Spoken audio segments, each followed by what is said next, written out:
Hello, I'm Merryana Salem, aka Mary. I am a Lebanese Aboriginal bisexual woman. Hello, I'm Durr-e Haque, aka Durr-e. I'm an Indonesian Pakistani non-binary lesbian. We are two writers who love movies, television, and books, especially when they're gay. And welcome to GayV Club, where we'll be analysing LGBT texts that we like, that we don't like, and how we relate to these texts as gay people of colour. Happy New Year. Happy New Year, everybody. Happy New Decade. We are in the screaming 20s. We did say in the intro that we'd talk about LGBT texts. But we're not going to do that today, because we're talking about Star Wars. Yes! And we are not talking about Star Wars alone. Today, we have my friend Will with us. Yay! Yay! Hi. Thank you for having me. Tell us about yourself. Yeah. Well, I'm a Filipino writer. I enjoy a lot of the texts that you enjoy. I've been friends with Merryana for a very long time, so we have a lot to talk about, especially when it comes to Star Wars. Yeah. We met in high school. We did. Yes. Will is really cool. Yes. Dean met Will at my birthday party, and I was like, what is this, a crossover episode? Because, two of my best friends were meeting each other for the first time. It was wild. And yes, I have invited Will to come talk about Star Wars, because we often talk about Star Wars and have a great time. So, shall we begin? No. Well then. Okay, well, bye, everyone. Okay. All right. How did you guys get into Star Wars? It's one of those things that I've just always loved. Like, I don't actually remember. I do have a vague memory. I'm pretty sure I watched it at my nan and pop's. My pop had the VHS pack of the original trilogy, and it was a special edition because it was remastered for VHS. Mm-hmm. And I still have those VHSs, by the way. They're in my bookshelf. Are they worth anything? I actually looked it up. They're worth about $300, but I'd never sell them because I love them. And I don't remember which one I watched first. I just put them on, and I just love Luke Skywalker as a kid. Like, he was my guy. I remember one time when I was in kindergarten, we had to draw someone we admired, and I was like, what does admire mean? They were like, it means you really like them. And I was like, okay. And I drew like an orange figure, and it was meant to be Luke in his pilot uniform. Aww. And I drew, and I remember drawing like a grey blob because, he has this helmet that's not orange. And I remember my teacher being like, oh, who is that? Is that your dad? I was like, no, that's Luke Skywalker. I grew up watching the original trilogy a lot, and then apparently my dad took me as a kid to see Phantom Menace. I don't remember it though. But I do remember seeing Attack of the Clones and Revenge of the Sith in the cinemas and being very excited. My dad threatened me to say that we'd leave if I didn't stop yelling when Yoda was fighting in Attack of the Clones, because I was like, yeah, this is so cool. How I've just sort of always loved it pretty unconditionally, like a child. Like, I'm just like, this is fun. So, yeah, that's my Star Wars story. Well, I don't actually remember how I got into Star Wars. I just remember always loving it. I definitely remember being most obsessed with the lightsabers as a kid. Yeah. I came for the lightsaber battles. Yeah. Stayed for so much more. Came for them sword fights. Yeah, exactly. Those nice bright lights and their sounds. Yeah. I always used to imitate those as a kid. I remember watching the prequels first, for sure, and then watching the original trilogy afterwards. Okay. That's interesting. I watched the original trilogy first. Yeah, I watched the prequels first, which was weird because when I went to watch the original trilogy, I thought there would be more lightsaber battles. And then I was like, wait, the lightsabers aren't as frequent. Where are the lightsabers? Where are they at? But yeah, I came to love Star Wars. I definitely don't know when, but it's always been there for me. Well, I really loved in Phantom Menace when I was a kid. I loved pod racing. Like, that was my favourite scene. Oh. Like, I just loved pod racing. And me and my brother used to build pod races in the backyard, and what that essentially amounted to was John's my brother, we would take chairs out, dining room chairs out, and we would then just put junk all around them. And be like, this is my pod racer. And then we'd make the noises and be like, we're pod racing. Yeah, is that the pod racer noise? Yeah, we'd be I don't know. Or we'd be like, because they all make different noises actually. Yeah, when you listen, like, they all, depending on how they're built, make different sounds. I love how they all have very different controls. Yeah. Anakin's is cool. He just has to go like two levers, sort of like. Star Wars leaves a lot for the imagination, Yeah. so I can see why we enjoyed it as children, for sure. Because it's a fantasy. Mm-hmm. And not a sci-fi film, but we'll get into that later. How did you get into Star Wars? I'm not into Star Wars at all. I'm into Hayden Christensen. Yeah, it's something that I watched as a kid and liked well enough, but I'm not super into it.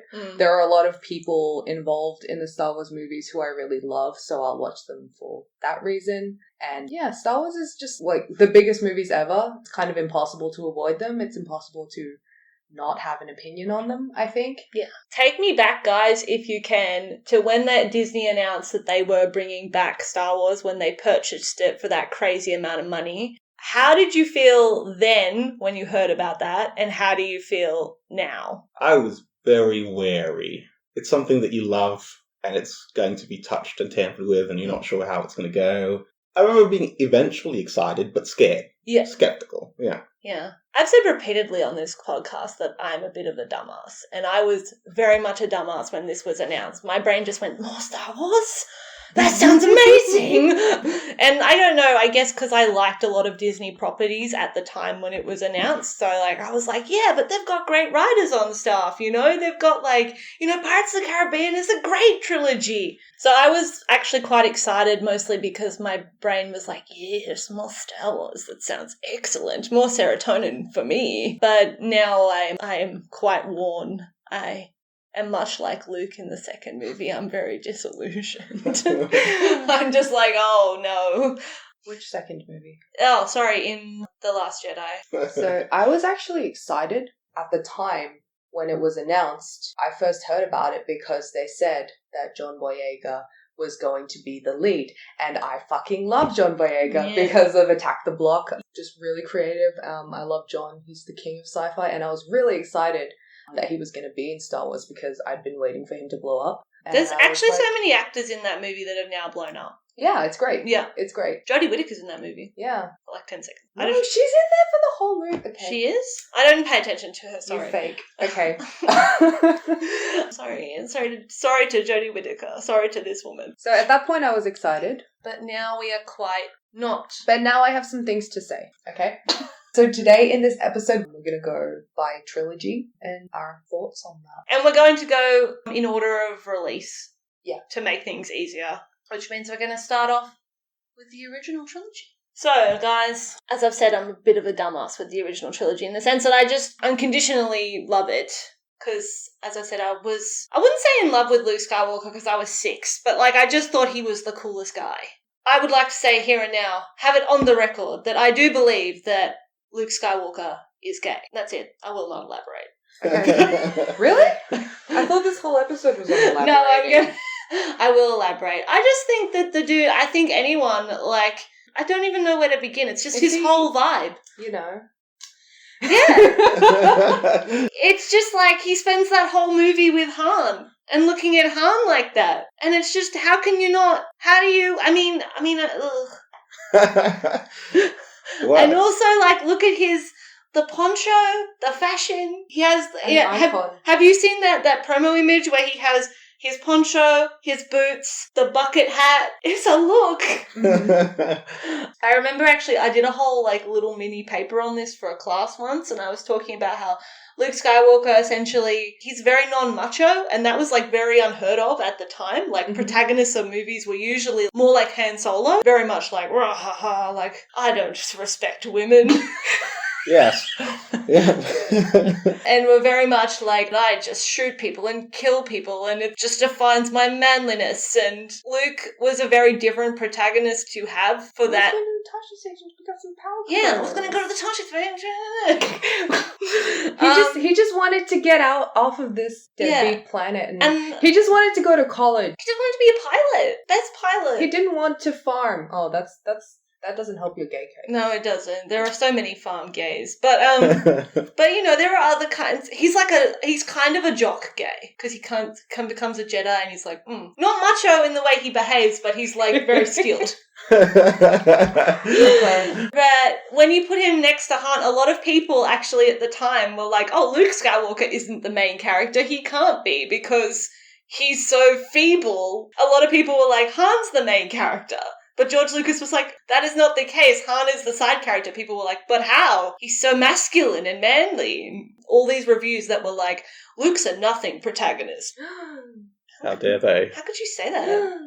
I don't know, I just like Luke as a protagonist because I think it's really cool of him to just in Return of the Jedi. Like, basically, when you think about it, the subtext is, hey, Luke, how are you going to kill the Emperor? What's your big weapon? And he's just like, empathy and kindness. And they're like, cool, no doubt. Like, this is the type of guy that even when his father is literally, like, torturing him, chopped off his hand, he's like, Dad, I'm not going to kill you. I still think you're a cool guy. Still think you're in there somewhere. Which is why the sequel trilogy made me really mad, because they turned Luke into a potential murderer for no reason. But then again, if... You mean Luke wasn't a murderer? Not really. Not at least not of his family. I mean, when you think about his own dad chopped his hand off and he was still like, I'm not going to kill your dad. Okay. I totally get that. That's on me. You chop my hand off, that's on me. He's just really nice. I know that's very basic of me to say, but Luke is my favourite part of the original trilogy. Luke doesn't even know his father till that movie. Like, he doesn't know Darth Vader is his dad, whereas he's supposed to have trained Kylo Ren. So it's very out of character for Luke to just be like, oh, I don't know my dad very well, and I'm not willing to kill him, but I've been training this kid for a while now, and I'm just gonna slash him out.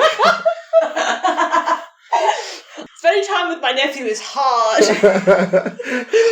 I didn't expect being an uncle would be this difficult. But no, he just really wasn't vibing. Fair enough. Have you seen Kylo? Can anyone really blame Luke? Like, I'm not saying that he was wrong to do that, but, like, I just don't think it was in character for him to do that. It was very not in character. But We'll get to that. the most significant thing I've come to realise about the original is that Han, for all his faults, and they are very many, so many, he's mostly fault. I'm pretty sure, like, Han and Lando were boyfriends, and I'll die on that hill, because the way Han in Empire Strikes Back, they're like, oh, do you know anyone in this area, Han? He's like, no, I don't know anyone. And then Chewie's like, oh. And Han's like, no, we're not going to go see Lando. And then they're like, oh, fine, I guess we'll go see Lando. And I'm pretty sure that that's because they used to be boyfriends. They broke up. Bit tough when you've broken up with someone. And you don't want to go and be like, hey, I'm a fugitive now, can you hide me? That must be very relatable for you. It is. Yeah. He runs a city? Yeah. Cloud. He says that when Han pulls up. He's like, this is all my city now. And it's weird because Cloud City is the planet. So he's actually saying, like, I run this planet. Okay. And Han's like, oh, well, that's convenient for me. Just a fun fact about that scene. I was listening to commentary once, and they were like, oh, yeah, when we all filmed this scene, we were high. Because we just had a bender the night before and didn't sleep it off. So if you watch us in this scene, the reason why we're all pulling really funny faces is because we all high and still drunk. The more you know. Also, this is more to do with the sequel trilogy, but I feel like that Han and Luke were set up to be Rey's dads. Because Han was like, here, have this blaster to Rey. And then Luke's like, here's my lightsaber. And there's that shot in Rise of Skywalker where she has them both on her belt. And I'm like, good on you for respecting your dads, Rey. And that's all I have to say, really, about... Oh, and my main point is I'm pretty sure Princess Leia is a lesbian. Yeah.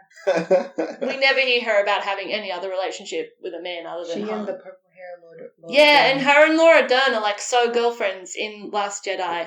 Yes. Yeah. They are so... Yeah. Oh, it broke my heart watching The Last Jedi. She's just like... When she has to die, and she's like, I can't bear losing anyone else. And she's like, yes, you can. I was like, oh, no. I'm pretty sure Han was just a blip. She's just like, yeah, I still respect you as a person, but no. We have this child, and I've decided that your vibes are no good. Yep. We've had this child, and I think this child has proved we should not be together. Oh. Oh, yeah, that's, we'll talk about that child later. But I really do love that the original trilogy actually has some really nice found family stuff and really does push a message of, like, people can change for the better. I mean, that's Han's whole arc in A New Hope and in Empire and in all of them. Like, he's a general of the rebellion by the time you get to Return of the Jedi. So is Lando, even though he sold them out. So I think there's a nice message of growth and change. Learning from failure, like, that's my favourite part about Empire Strikes Back, is that Luke fails literally everything in that movie. I relate to that hard. He's just like, yeah, I'm going to go face Vader. I'm going to do it right now. Yoda's like, you probably shouldn't do that. And Luke's like, screw you, I'm going to go do it. The minute resistance arm. Yeah. And he's like, well, okay, well, I've learned from this experience. I also really love Empire Strikes Back because I think it has the prettiest look. Is. It's like my favourite of those. Yes. Because when I first watched the original trilogy, that was when I was like getting into film. And like and like trying to look at what was like actually like well made and stuff, and like Empire Strikes Back, that was my favourite. I do want to talk about though, like with the original trilogy, Han and Leia actually used to make me uncomfortable. Even as a kid, I was like, I don't like this. He just keeps annoying her. Yeah. Leave her alone. Like, obviously, I was also a child, so when they kissed, I was like, wow, they must be in love then. But as I got older, like watching, especially the bit in the space... Like the way that you're conditioned to be like, oh, so all of that was okay before, yeah. because they kiss at the end. That's right. Yeah. So I was essentially like, oh, it's okay. I wonder how that becomes relevant later. Sorry. Well, like father, like son, right? Sorry. Yeah, that scene in Empire Strikes Back, even as a kid, made me uncomfortable. Like when he comes and is like, what are you doing? She's like, I'm cleaning. He's like, leave me alone. And he's like, no. And I was like, even as a kid, I was like, why won't he leave her alone? She's asked him like several times. But it's okay because they kiss, right? Really also gross when you think about the context outside of that with Carrie and Harrison. If you read like Carrie's biography, she talks about how like she was literally 17 years old when Harrison, who was 31 at the time, made a move on her. And I'm sort of like, And there is a line where she's like, oh, you know, affairs involve two consenting parties. I'm like, that may be so, but you are barely 18 and he is a fully grown man who is married. Ew. Oh, jeez. There's this really sort of funny part where she's like, it would have been cooler if I had an affair with Mark because at least he talks. Oh my god. And then she actually talks about how Mark was so oblivious to it, and like there's all these little vignettes she described of when her and Harrison would literally be like on a date, and like Mark would come and be like, oh hey guys, you're at this restaurant too, I'll join you, and they'd be like, okay. Okay. And my favourite one was when like she described how one time during A New Hope, like Mark rang up Harrison and was like, let's like run lines. And Harrison was like, okay. And then, like, Mark came over, like, early in the morning, and Carrie was clearly there. Not like she just got there, like, she was there because she'd stayed the night. And Mark was just sort of like, oh, hey, Carrie, you're here too? Great! That's so convenient. We can all run lines. And my favourite thing was when someone asked Mark Hamill about this after this biography had been released, they were like, Mark, did you really not know? And he's like, no, I had no idea. Like, I was too busy being young and beautiful. Why would I know? Han and Leia, it's a very weird thing. It's a romance. Like all romance in Star Wars is bad. Yeah, and that's part of what I also want to talk about. There is not a single romance in Star Wars that's good. Some are worse than others. Some are worse than others. You're right. There isn't. And it's sad to say, but, like, objectively, Han and Leia are actually, like, when you look at all the other romances in Star Wars, they're probably the best one. Yeah. Have you seen that meme for Return of the Jedi? And it's like just titled like Han Solo incest realization, and it's just a scene in Return of the Jedi where Leia... That Vine that someone put the Kill Bill sirens in? Yeah, that's right. And so and it's like Leia tells him like... He's like, oh, he's my brother. And he's like...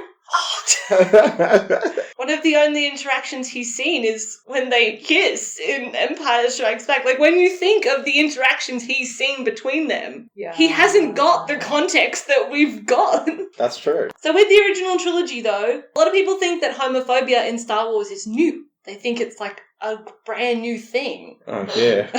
Oh, dear. And...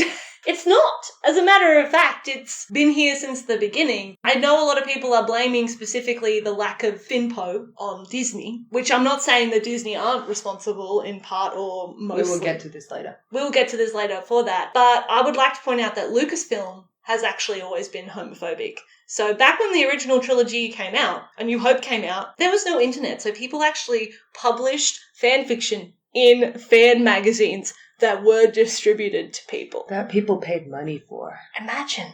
Impossible. I feel like I would have enjoyed the Imagine 80s. like having to pay for AO3. Honestly, but like as someone who writes relatively good fan fiction, I would be happy to put mine out into the world and be like, read in my magazine. You know? But compared to all the other shit, that's on true. website. Especially Star Wars fan fiction, it's a mess out there. Lucasfilm, when all this fan fiction, because a lot of people, as you know, like Star Wars, and it became like an instant hit. People were like, "Whoa, this is great," and a lot of people who were gay were like, you know what the main romance of this movie is? Han and Luke. And they wrote fan fiction for Han and Luke. Thank you for your service, guys. George Lucas heard about this and actually tried to shut these fan magazines down because he believed they were tarnishing what he wrote by writing this.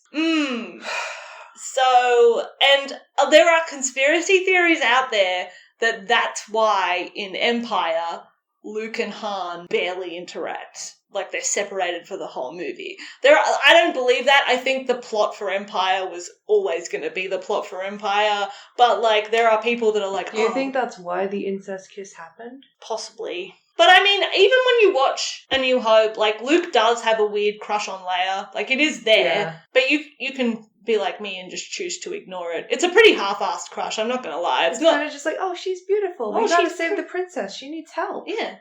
That's rough considering they decided to shut down any gay fan fiction but were completely okay with the incest kiss. Yeah. And it's very disturbing. Did you know that sometimes. Did you know there are still people out there that ship Leia and Luke? Like now in 2020? Ew. Yeah. Why? Do you think I know? Also, when Empire came out, a similar thing happened with Lando and Han. Again, thank you for your service. And once again, Lucasfilm was like, no, they actually, I think, succeeded in shutting down 2 fan magazines by issuing a cease and desist orders. And because they were relatively small fan magazines, they were like, we can't, risk this. So yeah, like Lucasfilm has been historically quite against. And it's weird because it's not even like people were going, you should put this in the movie. People were just going like, ooh, this is exciting. I'm going to do my own thing. Like, it's really weird because it actually wasn't affecting the movie in any way. But George Lucas deliberately set out to be like, I hate this. Yeah. And that's just a shame, I think, because if I was a director and I wrote something and people really liked it, I'd be really happy if people were writing homoerotic fan fiction about my characters. Like, that's not your goal. That's not my goal, but that means people love them. No, like, it should be your goal. It should. I mean, it should be your goal to make people write homoerotic fan fiction about your work, I think. Because it means that people really love your characters. I mean, hopefully your actual fiction itself is homoerotic enough, but nothing's ever enough for people. Yeah, I mean, like, it's not like there isn't enough to justify Han Luke. There's heaps. Neither of them even interact with Leia for a lot of the film. Like, she's just all there, like a prize. And if you watch that scene out of context at the end when they get medals, it looks like she's marrying them. Is episode 5 the one where she's, like, the slave Leia? No, that's episode 6. That's Return of the Jedi. That's my favourite one. And the reason it's my favourite one is because the first third of the movie is a heist. Oh, that's true. Heists are good. I love it because you think Luke's being a dumb bitch, but he's not. He's just using the fact that everyone thinks he's a dumb bitch. Maneuvers. I brought up Slave Leia because I just remembered something. Oh, what do you remember? About the cultural impact of Star Wars. Are you talking about how at conventions there's always like 1 million slave Leias? No, I'm talking about how Star Wars is so big and Slave Leia was so... How do I say traumatic for Carrie Fisher? Yeah, traumatic for Carrie Fisher, and also made such an impression on young fanboys that there is actually a whole Friends episode about how dressing up as Slave Leia is like considered like a boyfriend's fantasy. Is it? Yeah. Oh. You know how I've often said that I hate Friends? Yeah. Well, allow me to say once again, I hate Friends. Yeah, but I feel like... Except for Joey, he's valid. Like, yes, that's like the episode, but I feel like that phenomenon had to... Doesn't that phenomenon exist? Or at least back then it definitely did. I think what I can speak to with this is how I've seen it played out in a lot of other shows and films. Mm-hmm. So the worst example of the Star Wars fangirl fantasy that I've ever seen is in Deadpool. It literally makes me cringe. In Deadpool, there's a scene where she quotes Yoda. She's like, do or do not, there is no try. And he's like, Star Wars? And she's like, Empire. And he's like, holy shit, it's like I made you in a computer. Like, just because she knew which movie that line was from. And he's like, wow, I've got the perfect woman because she's like sexy and also like Star Wars.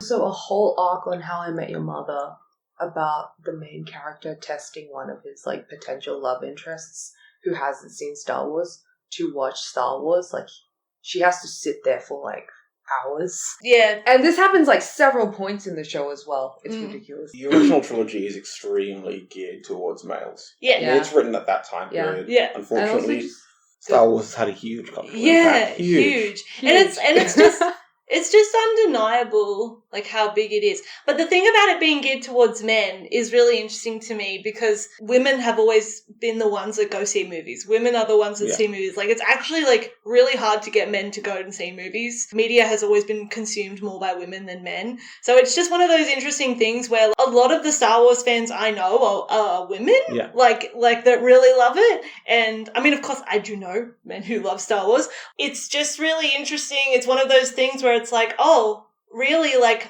at least half of your fan base are women, but you're not even factoring them in to what you write and what you do until we get to the sequel trilogy. But I'd argue they didn't even care then. They were just sort of like, we can profit off women seeing Star Wars, but that's about it. Princess Leia. My auntie likes to tell me that she was very revolutionary for the time. The fact that she...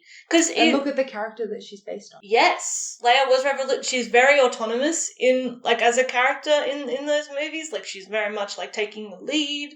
My auntie said everybody loved Princess Leia. When New Hope came out, everyone was like, wow, what a strong woman. And that's because she is based on a very Did you know that women have minds? Women have minds? Oh, No. Women have minds.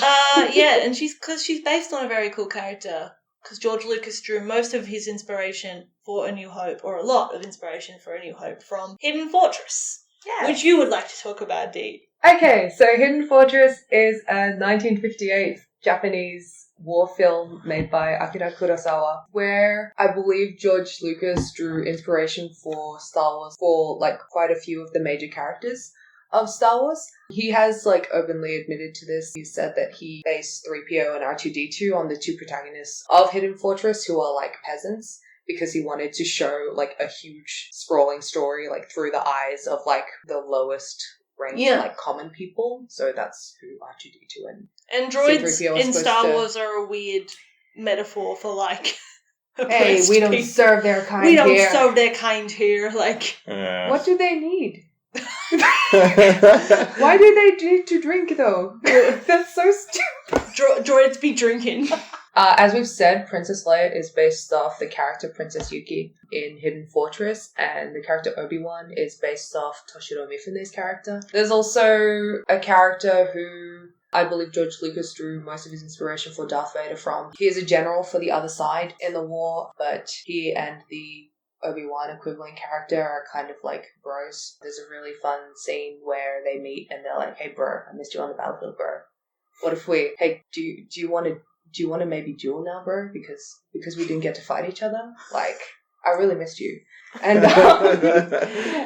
sounds exactly like Anakin and Obi-Wan. Yeah, exactly. And what happens, they duel and the Obi-Wan equivalent character wins that duel, and so he gets away. Then that like enemy general, he is punished by his side for losing that duel, and he gets a huge gash, like a scar on his face. And then he turns up. That's interesting. And then he turns up at the end of the film, and he's actually like on their side now, and he's helped them like succeed what they need to do. I don't really want to spoil. Well, I'm trying not to spoil. Okay, whatever. That's very interesting, because I'm seeing a lot of those plot beats reflected poorly in Kyle's story. Yeah, we'll get there when we get there. So he turns up towards the end, and he helps them, and he saves the day. Well, he doesn't quite save the day, but he helps to save the day, and it's really nice, bro. It's just bros. He's like, bro, I gotta help my bros. Like, the main important character that they're all protecting, that they're all trying to, who is like basically their clan's like salvation, is Princess Yuki, who Princess Leia is based off.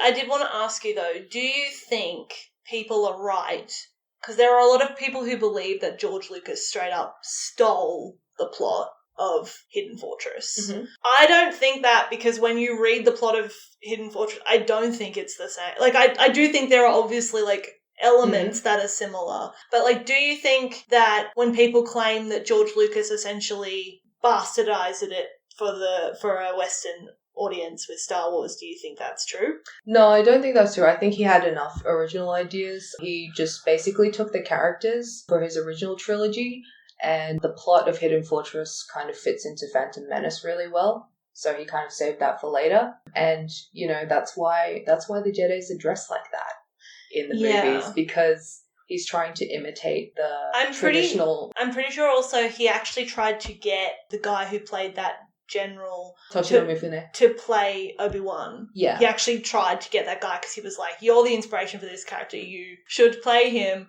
Which is actually a step up from what the guys who made John Wick did. They just had the guys from the raid just appear as enemies for John. Oh, that also happens in the sequel trilogy. Yes. He did invite them at least, but yeah, that's why the costuming in Star Wars is like that. It's really weird and Orientalist because it's inspired by Hidden Fortress. I also think it's like when you look at a lot of the settings of the original trilogy, like the bleakness, especially Tatooine, it feels very much like, especially because they were filming in Tunisia, like it feels like Orientalist, like, oh, he's in the marketplace, and the Sand People, fun fact, were played by the locals. I don't know if it's that cynical. I mean, you do need a lot of extras, and it's not like you can fly extras out. But yeah, what I was saying about Hidden Fortress is, you know, it is like Star Wars is original enough to not be considered, like, I don't think it plagiarized Hidden Fortress. However, like the way that it appropriates the roles of the woman in that movie, the roles of like men and women for an American audience, I think there's a lot to be said, because the main character of Hidden Fortress is Princess Yuki, and she is regarded as the savior. She's really autonomous and like outspoken, and you know, everything is for her, and she is in command and she knows it. George Lucas was like, yo, we can't have a woman character be like this in an American film. What? Which is what? Women don't have minds. So yeah, that's why we have Luke. That's why we have Luke. He's the go-between. Yeah. Essentially, for the audience and Leia. And it's actually quite strange, now you mentioned that she sort of intended, she was, if in an ideal world, if he'd adapted it properly, would be the main character. It's interesting when you think about, like, the first scene of that movie has, like, you meet her before you meet Luke. Yeah. And you see her send the message. Like, she puts the plot into motion. And you'd think, from watching that, you'd be like, oh, that's the main character, obviously. But then, then we see Luke. He really wants to go to the station, get their power converters. That's our main character. He wants off this planet. Do you think the original trilogy, like, flows nicely? Do you think it works as a trilogy? Like, from a writing point of view, do you think... Because there are a lot of people that think you can tell that it was made up as it went along, but I don't think it was. George Lucas said he had planned it. Do you think it feels like it flows? Like, feels cohesive? Yeah. I think it does generally. There are definitely some things that, looking at it from a more modern perspective, you'd go, surely you would have written the fact that Luke and Leia were brother and sister a little bit more foreshadowed, so that when they kissed and then we learn that they're brother and sister, we're not like, oh wait, hang on. Whoa. What's going on? Hold up. But I think he probably figured that he knew, it's just whether he foreshadowed that well. I think it's also hard when you don't know if the studio will let you make another film. Yeah. Yes. That's true, yeah. So, and he did talk about that. Like, he didn't have that on lock? No, he didn't. No. Oh. They actually, here's a really weird fact for you guys. So, this was mentioned in Carrie's biography. She said how with the first film, when they made it, it was really low budget. They didn't think it would go anywhere. It was essentially a passion project from George Lucas, and that's why none of them, I think only Harrison did, none of them actually signed to get royalties from the original trilogy, which is why all of them continued to work. Like, a lot of people go on about how, like, oh, they live off the royalties of Star Wars, but actually Carrie talks about how, like, her manager was like, oh, this movie won't go anywhere. We won't. Signing up for royalties, it was just a silly idea because it probably won't get any. they don't actually get any royalties from the huge cultural behemoth thing that they were in. Might be a bit different now. They might have retconned that somehow. But so they didn't know is the bottom line of that story. They had no idea that Star Wars, and no one thought it was going to be as big as it was. They all thought like, oh, it'll be a stupid space movie, made on a shoestring budget. So when it they were like, yeah, we'll get you a second one, and if that one's as successful, we'll give you a third. So they didn't actually know whether or not they would get each one. But by the time Return of the Jedi rolled around and it was very successful, that's when, obviously, they were like, oh, okay, it's good now. And then that's why George Lucas, when he was like, okay, I am now ready to make the prequels. Now we're in your territory. Now we're in my territory. Okay, I said that I hate Star Wars, but, I feel kind of bad for introducing myself into this episode as being like a major Star Wars anti, because I feel like I'm like shutting down the fun. But I do really love the prequels a lot. I had like a huge crush on Hayden Christensen. Like that was like me too. The main source of my compulsory heterosexuality throughout my teen years. It's not the worst choice you could have made. I know. Like of all the white boys. Hayden Christensen. What are you talking about? He's part Italian. Shut up. Is he actually? He is. I looked it up after that stupid Little Italy movie. I was like, is he actually Italian? And forget about it. Forget about it. But I gotta go get the sauce for the pizza. Oh, gosh. That's what he sounds like. That's what he sounds like in that movie. And then I have to watch him fall in love with Emma Roberts. Like, if you're going to fall in love with a problematic person, why is it not me? God. But yeah, Star Wars, when I first watched it as a teenager, because of the huge cultural impact of people talking about Star Wars, I was like, oh, I may as well watch Star Wars now that I know how to purchase things very legally from a shop. That's I may as well just use those skills to use obtain, the skills of retail. Use those skills to obtain Star Wars. Yep. And the retail skill. Yep. That we all have. Yeah, and I liked the movies enough. Attack of the Clones was my favorite at the time.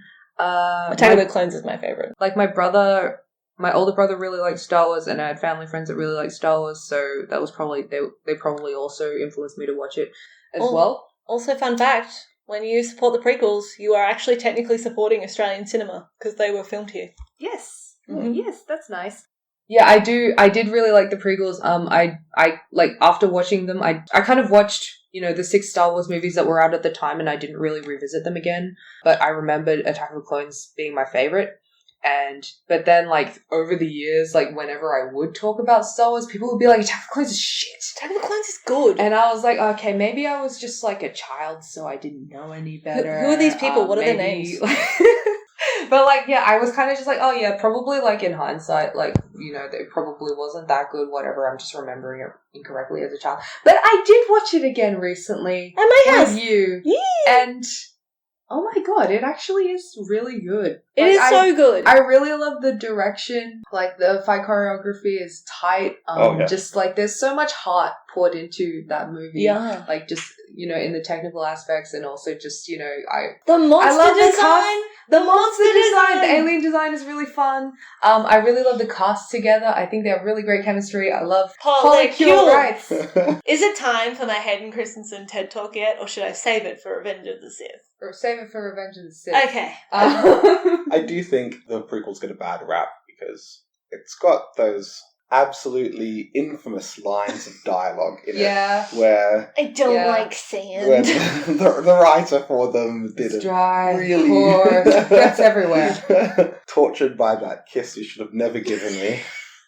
I'm haunted. That's the one. By the kiss you should never. They're like animals, and I slaughtered them like animals. Yeah. And it's unfortunate that it all falls on Hayden Christensen because yeah, it makes it hard to forget those lines. But I agree. I really liked the way Attack of the Clones looked, particularly as a kid. It felt nice. Yeah, I agree. It felt like a fantasy. I feel like it's the one that leans more into the fantasy. Yeah, a bit more politically intrigued in terms of whole Senate and who's betraying us. And yeah. Also, can we just all admit how fun it was because we all knew that Palpatine was super evil, and when you watch him in those movies, he's being so passive aggressive, like all the time. It's so funny. He's so funny. Ian McDiarmid had the best time in those movies, and you can tell. Absolutely. Like, he's just like, oh, yes, they just handed all the Senate power to me, and then he's sort of like, such a shame. Yeah, the dramatic irony fucks in these prequels, like, because it's just so,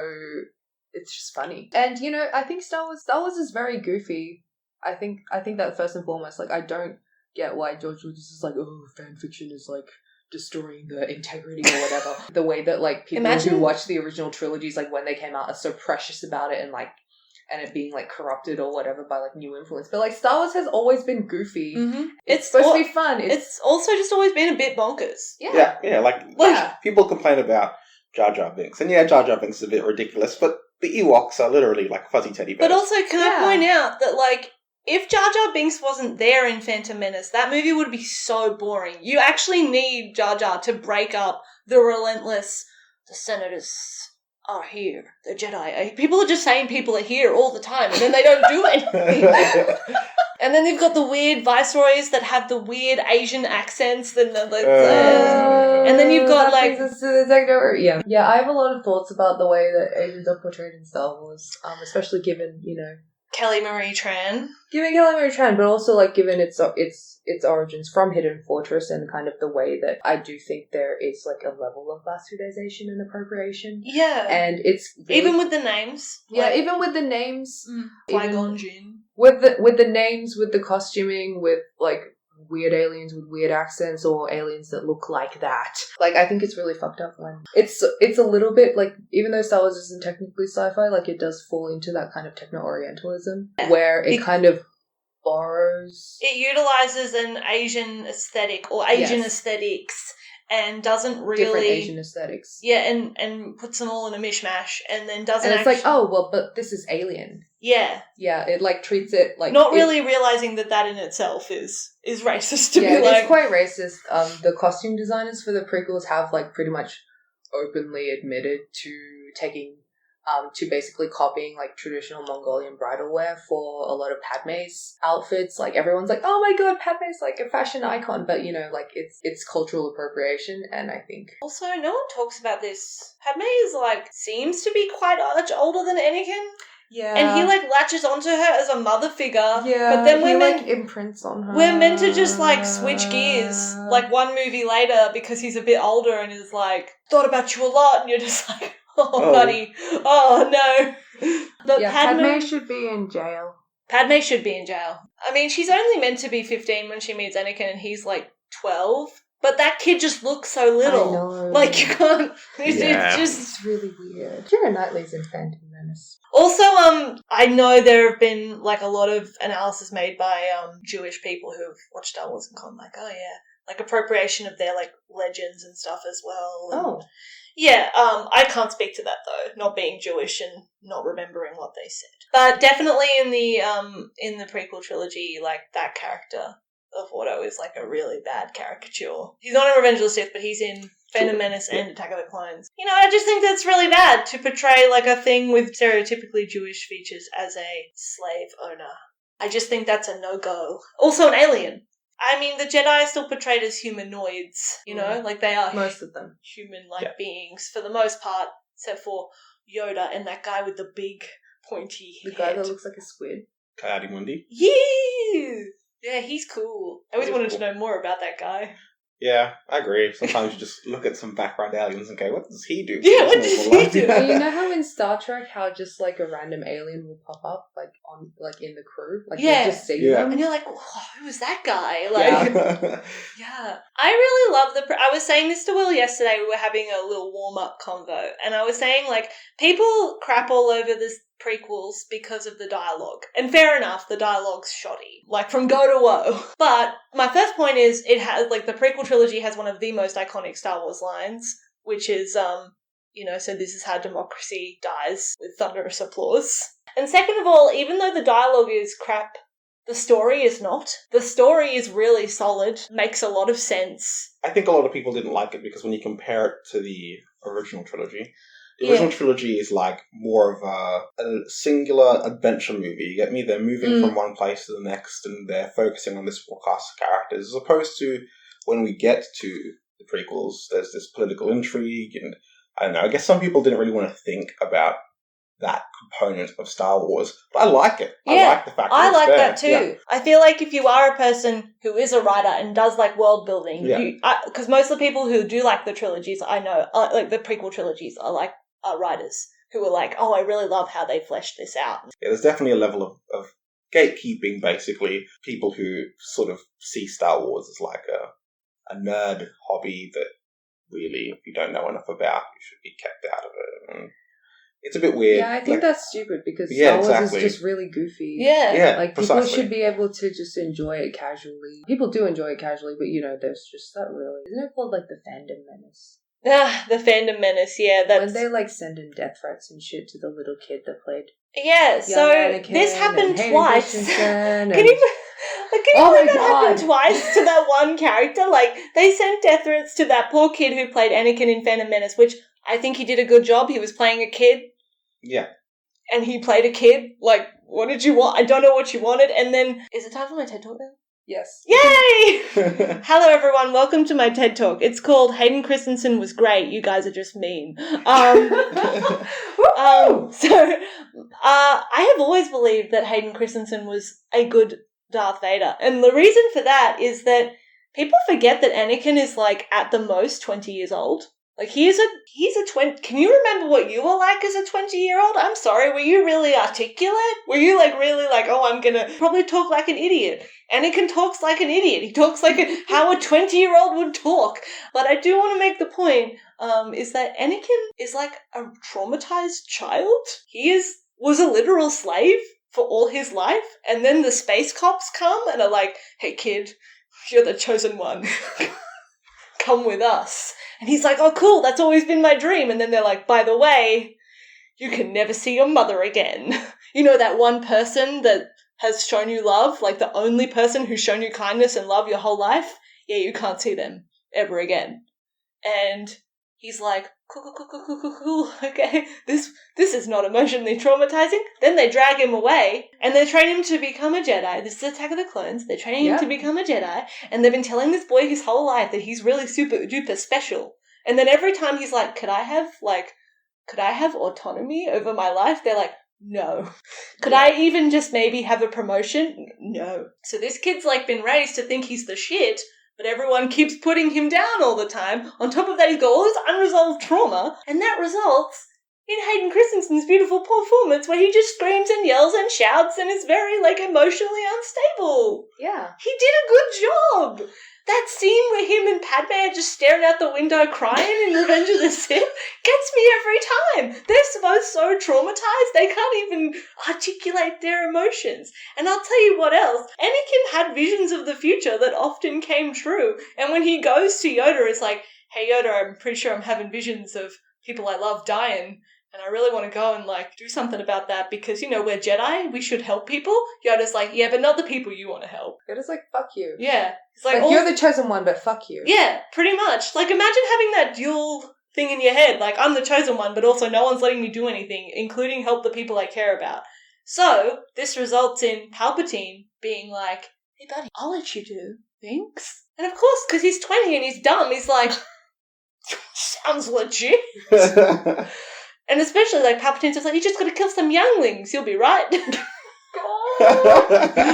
Yeah, so Palpatine's just like, the younglings just had bad vibes. Like, when you think about what, like, Anakin as a character has been through, and how no one at any point has taught him how to handle the trauma of his life. Or how to just be a person. Or how to just be a person. And, like, emote regularly. Yeah, no one has taught him that, and every time he's asked, they're just gone, you don't have to worry about that, you're a Jedi. You only have to worry about balancing the Force, no pressure. Yeah, you only have to worry about literally... You only have to save us all. So is it any wonder that this 19/20-year-old man is like, oh wow. But is it weird that he, like, just yells and is really awkward all the time and says things really awkwardly and behaves really... He's never learned how to be a person. And for the half of his life, the only people he interacted with were people that treated him like a slave because he was a slave. And anyway, that's why Hayden Christensen actually did a good job. He was doing a good job, doing the exact job he was meant to be doing, which was playing like a very traumatized gullible child that never learned how to deal with their emotions, played that to perfection. And he humanized Anakin, like, in a way that you can understand. Like, when you watch the trilogy, you're like, oh, yeah, well, I'd turn evil for that too. Again, I think it's the fact that some people watched the original first, and they're used to seeing Darth Vader as this essentially non-emotive, dark figure that does nothing, has no backstory, and is just this evil, menacing, scary dude. And then you go to see James Earl Jones' voice. Yeah, exactly. And then you go see Anakin, you see his origin story, and you're like, wait, he's a person. What? What? No. People in my trilogy about people? I don't think so. When I first watched Star Wars, like, I knew the plot with Luke, I am your father. Like, I knew about that happening. So I knew that happened in the original trilogy, and I never really bothered with that for so long, because I kind of just watched the prequels, and I'm like, that was a pretty fun story about the guy that eventually says, Luke, I am your father. Like, I was satisfied with that, and it was only maybe like a year or two later that I actually watched the originals.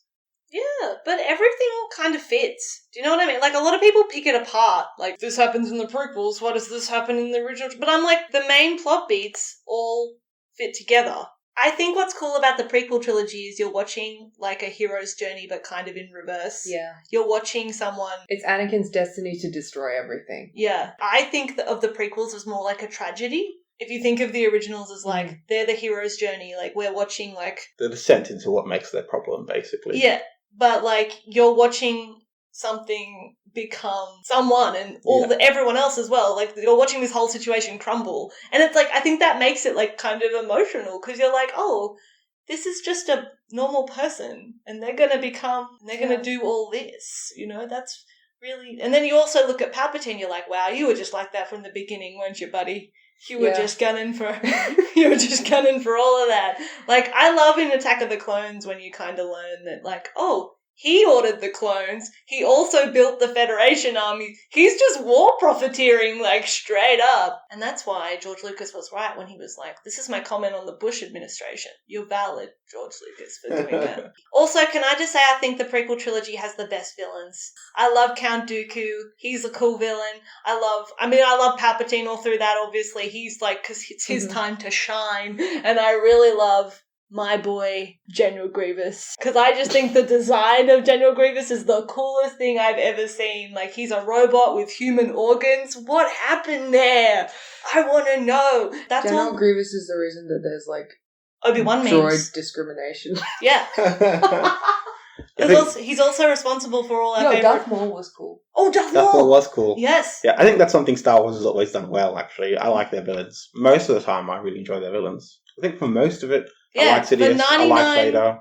0.5% of the time, villains are good. I don't think you know up to Yeah, that's true. We need to... These two sets of great villains. Yeah.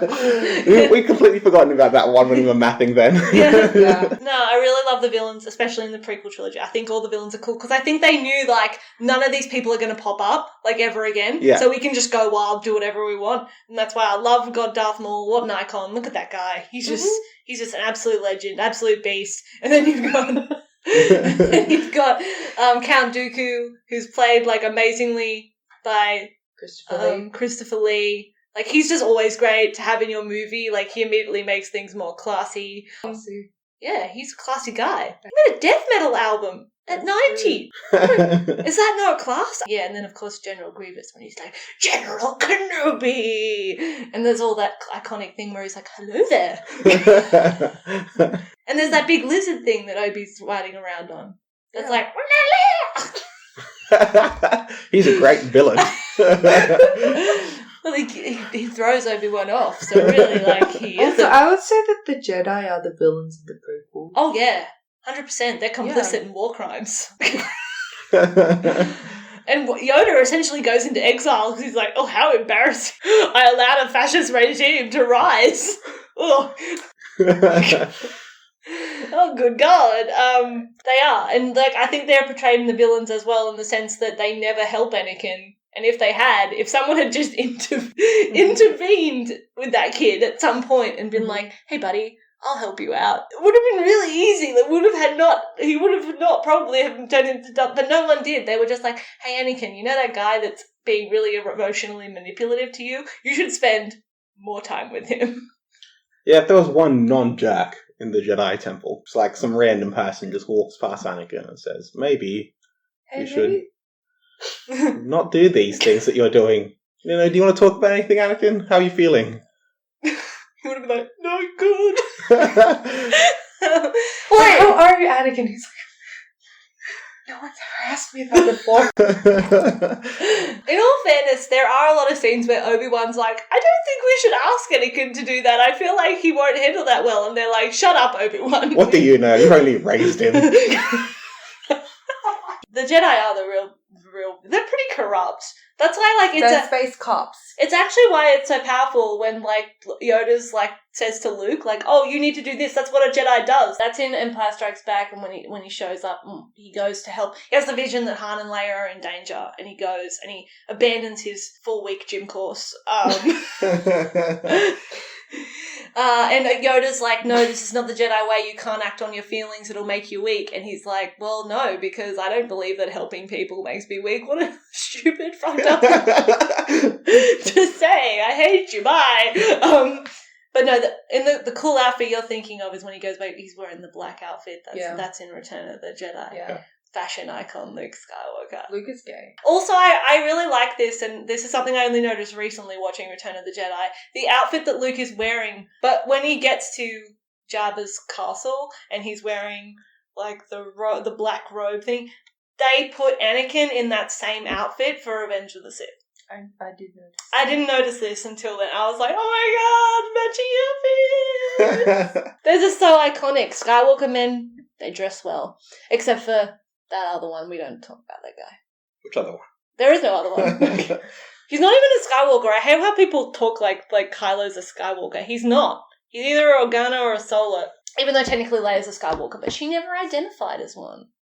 So one thing that we can establish from this discussion is that the prequels do show us how to do a redemption arc well. And they sort of do it in reverse, because we learn about, when we meet him, he's redeemed, but we don't know what he did before, in the original trilogy. And then we learn in the prequel trilogy what he actually did.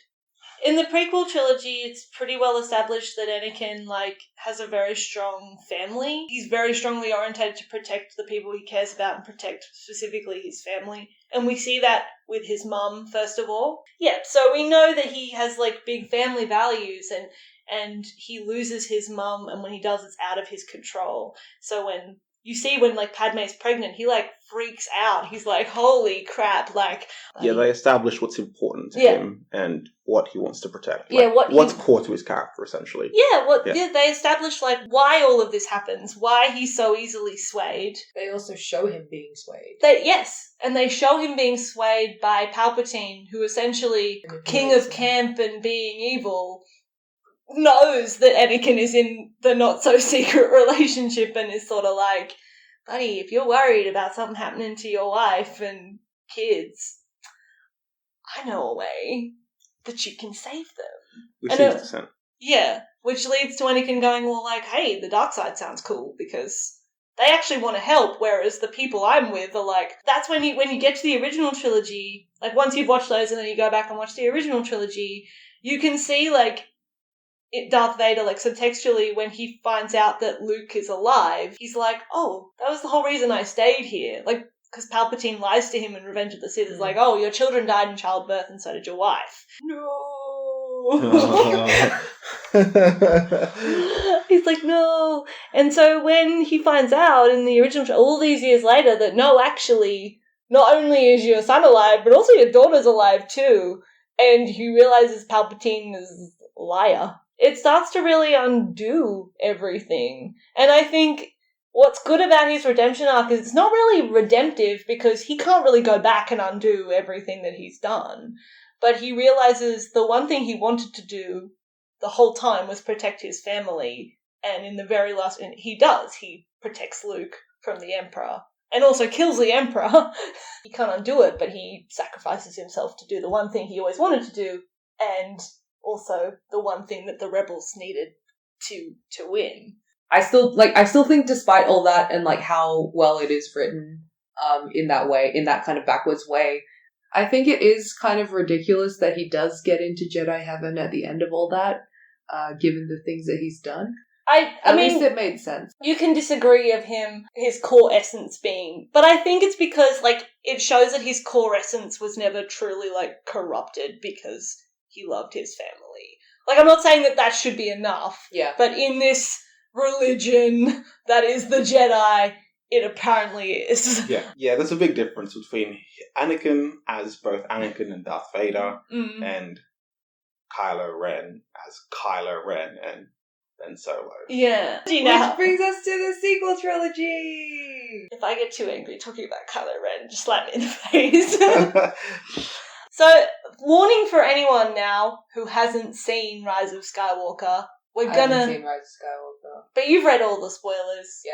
You probably saw some bootleg gifs. No, I didn't. You didn't see any? Lucky you. I saw some. That's because I blocked everything to do with Star Wars. I did. I called you. You called me, and I told you the whole plot. plot. It and you told me. Yeah. Hearing myself tell you the plot, I felt like this doesn't sound real, but it was what I saw. You know? But prequels established how you can set up a really good redemption arc. Like, essentially, like, sets up how you can show a character being manipulated and coming from a background that means that they are easily manipulated and that they are unable to discern right from wrong in the way that others can. You know, I think it's quite... Anakin is established pretty much as a very traumatized figure who is easily manipulated, and you can be like, okay, well, I can understand then why the dark side was so attractive for him, because it meant that he could finally have some control over his life. What I hate about Kylo Ren is that there's never any point where it's established that this dude had, like, a valid enough reason to turn to the dark side. Like, he just goes, I think. Dude is like, I will finish what you started, grandfather. Yeah. And Anakin, he's over in Jedi heaven being like, who the fuck is this? Yeah. Anakin's like, I don't know who you are. No, you know in Incredibles when he's like, you're not associated with me. You are not affiliated with me. Yeah. My favourite bit in Rise of Skywalker, I honestly couldn't get over how funny this was. Rey is lying on the ground like, oh, all hope is lost. And she, like, all the Jedi, like, contact her. They're like, no, Rey, you can do it, Rey. Get up, Rey. And you hear Anakin be like, finish what I started, Rey. And I'm like, this is so funny. Your grandson is like 20 metres that way, also unconscious. But you're like, I ain't gonna help that kid. I don't know him. I think worse is Kylo Ren's motivation is made essentially by hurting what the established Luke was previously. Like, the established Luke just hacks and freaking chops for his nephew for no reason. It's very out of character for Luke, and I just assumed when I saw The Force Awakens, like, oh, he just wanted to be evil. Which is, I don't think all the time you need to have some sobby backstory. Like, I know I just said that it's a good backstory for Anakin, but I don't think all the time you need to have, like, he has a very legitimate reason for being here. Like, sometimes people are just evil. Like, sometimes people are just like, you know, it'd be cool if I had a red lightsaber. And they're going. Like, a red lightsaber with hilt guard of it, that would awesome toys, yes. Yes. And I feel like I didn't really question, like, okay, that guy's evil. Like, literally, I was watching Force Awakens, I was like, yep, that's an evil man. Moving on. But then in Last Jedi, they were like, actually, it's pretty tragic. Luke's like, I nearly killed him. And Rey's like, so you didn't kill him, though? No. But I nearly did. Kind of upset him, I guess. I don't think, and even then, like, if Luke had just, I don't know how you could have explained that. Like, it's not everyone who we already know has behaved so out of character. Yeah. In this sequel trilogy that nothing makes sense. No, yeah. So you're like, oh, I guess, of course Luke tried to kill his nephew, because that makes sense given everything we know about Luke. Sure. She's making a really confused face right now. Yeah. Anyway, but I think Last Jedi, one of the reasons why I like it is because it actually doubles down on Kylo being the villain. It doesn't try and be like, oh, hey, you know, he had a rough time when his uncle tried to kill him. But like for the most part, he's just like Kylo's just like, yeah, I'm a piece of shit, and I don't really care. Like, I'll kill my master, I'll kill Rey, I'll kill everyone. I don't I'll care. kill my father. I'll kill my father. I'll try to kill my mother. I don't care. Like, I just want the power. And then once he gets that, it's not like he goes, oh, now I've got what I wanted, I'll just chill. Yeah. He doesn't. He goes like, I'm Supreme Leader now, which means I can kill even more people than I could before. So I'm gonna go. It's really weird to me that people took away from The Last Jedi, like, oh, they established that Rey could turn him. I'm like, is that what you thought she was doing? Because that's the reason I don't really like Last Jedi, though, because it's a waste of time doubling down on how evil Kylo is, because I feel like that was already established in the first movie. Yeah. And then he killed his dad. I feel, yeah, he, like, why do we... Yeah. Like, patricide is supposed to be, like, the big no-no, I guess, right? Yeah. Just right? murder in general. Just murder in general is pretty it's bad. bad to kill your dad, right? Yeah. Yeah. I think so. Do you think... Are you sure? I don't know, I might need to look at it. I don't know, but see, look, if you're vaguely... Like, also, But I feel like if you're vaguely unhappy with your parent, like Kylo was, like, in a really vague way, like, oh, I think that it's okay. I didn't like the name they gave me. Yeah. Ben's lame. I wanted a cool name. You named me after an old guy I never even met. I don't appreciate the way that my parents do. Actually, oh my god, Kylo Ren is a child of divorce. This explains everything. He's an only child of divorce. No. But yeah, I think The Force Awakens clearly establishes Kylo Ren as a villain, and I really hate that The Last Jedi wasted time doing that. The Last Jedi wasted time doubling down on that. I do think as well what frustrates me about The Last Jedi is they actually spend so much time not only establishing him as a villain, but also trying to humanize him at the same time. And it's, like, really weird when you watch it because they spend so much time showing you him trying to get over his injuries. They spend so much time showing you his frustrations with the First Order. They spend so much time showing you his scar and Snoke putting him down over his scar. They spend so much time trying to get you to, like, empathize with him, only to be like, yeah, he's a piece of shit. You know, and I think especially, something important to note about the sequel trilogy, I don't know if you noticed, but like the lead is a woman. Is it? Oh, really? no. Did you know women have minds? Women have minds? Anyways, and so the lead is a woman, and obviously given like the existing Star Wars fan base at the time and like how precious they are, how precious these men are, like with their precious goofy ass movies. Obviously, there is always going to be that kind of like sexist, misogynist criticism from it. You would think that they would try to write a female protagonist well. And I feel like Force Awakens was a nice setup. Yeah. Like, obviously. I love Rey in The It Force completely Awakens. ripped off New Hope, that's fine. It didn't. Okay, can I say, people who say that don't acknowledge how new and wonderful Finn's story is. Yes, that's true. That's not a rip-off of a New Hope. I'm getting to Okay, that. I'm fine. getting to how wonderful Finn and John Boyega is later. Okay. What do I have to prove to you?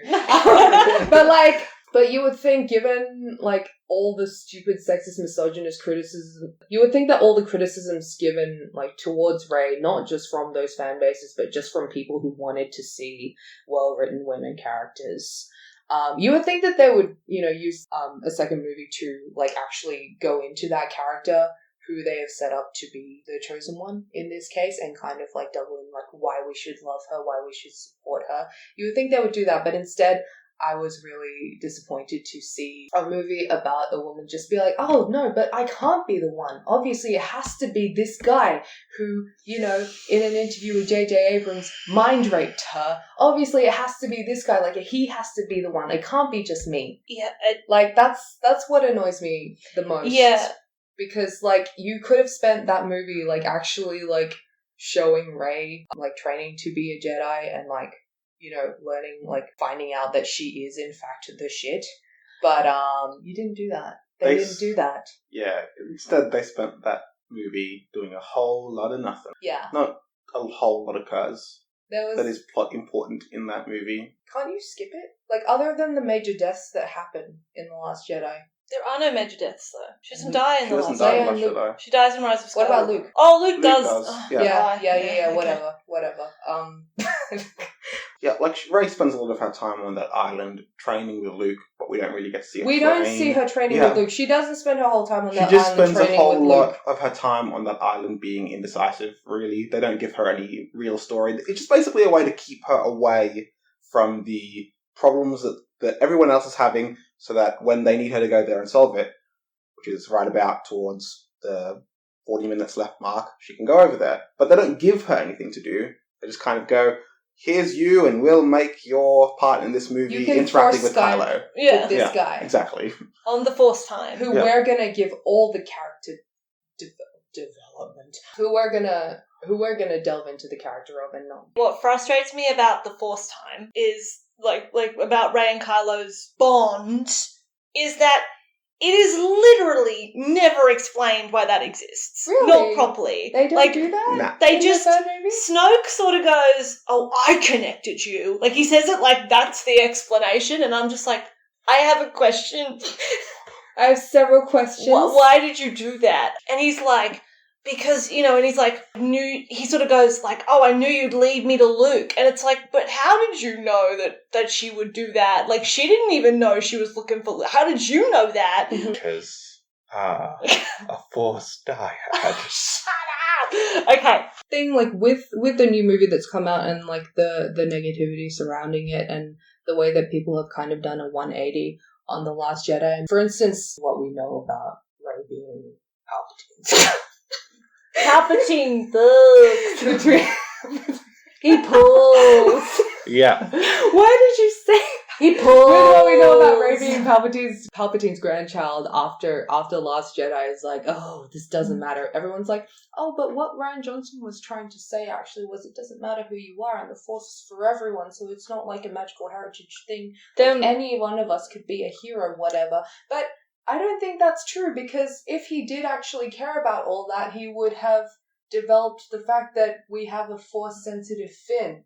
Right there. Force-sensitive, defected stormtrooper. Literally the most interesting plotline in the new trilogy. What do they do with it? Nothing. Nada. Nothing. You have John Boyega, and what do you do with him? Nothing. Which brings us to Finn. The most original part of the whole... Like, you can just say that, like, Rey is just Luke. Yeah. Like, as a woman. Like, Rey is just female Luke. Actually, I saw someone describe her as centrist Luke, and I'm like, So Rey is just centrist Luke, which I think that's a valid thing. Kylo is just Anakin with privilege, which is to say that he's not Anakin at all, because Anakin is defined by his lack of privilege. And Poe is just a less shitty Han, like a less... They made him shitty in the new one, though. They didn't make him shitty in the latest one, but for the first two, he's not that shit. Yeah. I think Poe is totally valid, and I'll die on that hill. Whereas Han is not valid a lot of the time. I'm like, shut up, Han. That's not what you should say in this situation. Finn, there is no equivalent for him in the original. Like, you can't find a Finn... Like, that was literally the most original concept they came up with, was what if stormtroopers were, like, brainwashed people, which they are, and what if one of them was like, actually, no, I don't want to murder people. I would rather not do that. And he does that of his own accord as well. Like, he's such a strong character from the beginning that he actually is like, no, I don't want to murder people. In Force Awakens, he does so much. Like, he is actually the catalyst for so much of the action. Love him. He is the one that's like, I'm going to help Poe escape. Because we do technically start off with Poe, but Poe's captured. Finn helps him escape. Then Finn crash lands on Jakku and then brings Rey into the plotline. Because if we just left Rey, what would she have done all movie? Collect some scrap. Finn is the reason why the plot essentially happens, right?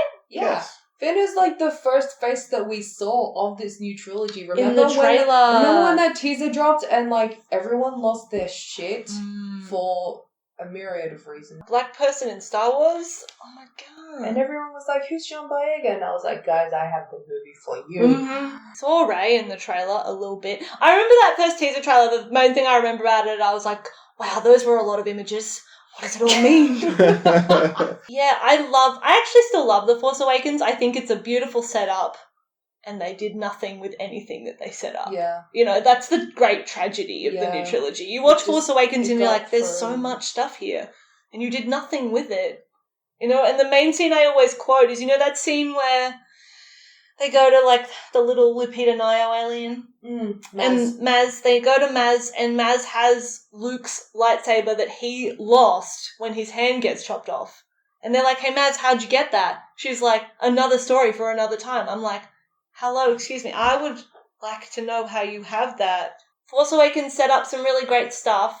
Rian Johnson, who confessed to never having watched The Force Awakens, then made The Last Jedi, and Disney didn't give a shit that he'd never seen The Force Awakens. And then when people were like, we hate The Last Jedi, Disney were like, okay, well, I guess we'll bring back J.J. Abrams. J.J. was like, I don't want to do this, guys. You asked me to set up the trilogy. You didn't ask me to finish it. I think that's what the new sequel, like the trilogy, is defined by. Like, lots of cool ideas that when I say them to you sound kind of cool. Like, if I said to you, the main villain is going to be the son of Han Solo and Princess Leia, you'd be like, oh wow, how did that come about? And they're like, don't worry about it. Yeah. And then when they decide, okay, actually, Luke tried to kill him, and you're like, But don't worry about it. But don't worry about it. It's interesting to compare it to the original trilogy in the sense that the original trilogy also wasn't sure, you know, whether they'd get a movie, we discussed earlier, whether they'd get the second or third, and in this case, there's just... In this case, it was a trilogy guaranteed. Guaranteed, And you would think that before you embark on spending millions of dollars and making billions of dollars like to make these movies, you would have like a general plot outline made that existed, but it's kind of like they just made something, threw it out there, kind of did like some focus groups on what people wanted, and then came back to that and were like, you know what, let's try to do everything that everyone wants. That's the issue with it being Star Wars, I think, is when Disney got Star Wars, it would be extremely common. It'd be common knowledge that if you made a Star Wars movie, you would make money regardless of its content. Yeah. So when they released a Star Wars movie, and they released the second, and they released the third, they knew, really, despite the fact they hadn't actually planned the storyline for all three for the trilogy, they would make money regardless of content. So. Which brings us to one of my main talking points is that I really feel the new trilogy was just made to sell toys. Literally, there are so many things in that where I would sit watching, especially in The Last Jedi, and you're like, the whole reason this scene is here is to sell a Porg toy. And it's weird when you watch cast interviews as well how much they have to talk about the Porgs. Mm. And you know it's because Disney wants to sell them as little toys. Unfortunately, Disney is smart in the sense that they know how to make money. And to them, that is what Star Wars is. They're a business. They want to get as much money from Star Wars as possible. And a lot of the decisions that they made reinforce that. Even Kylo Ren's lightsaber design is a great new original lightsaber toy. Because lightsabers sold a lot when they first came about. BB-8.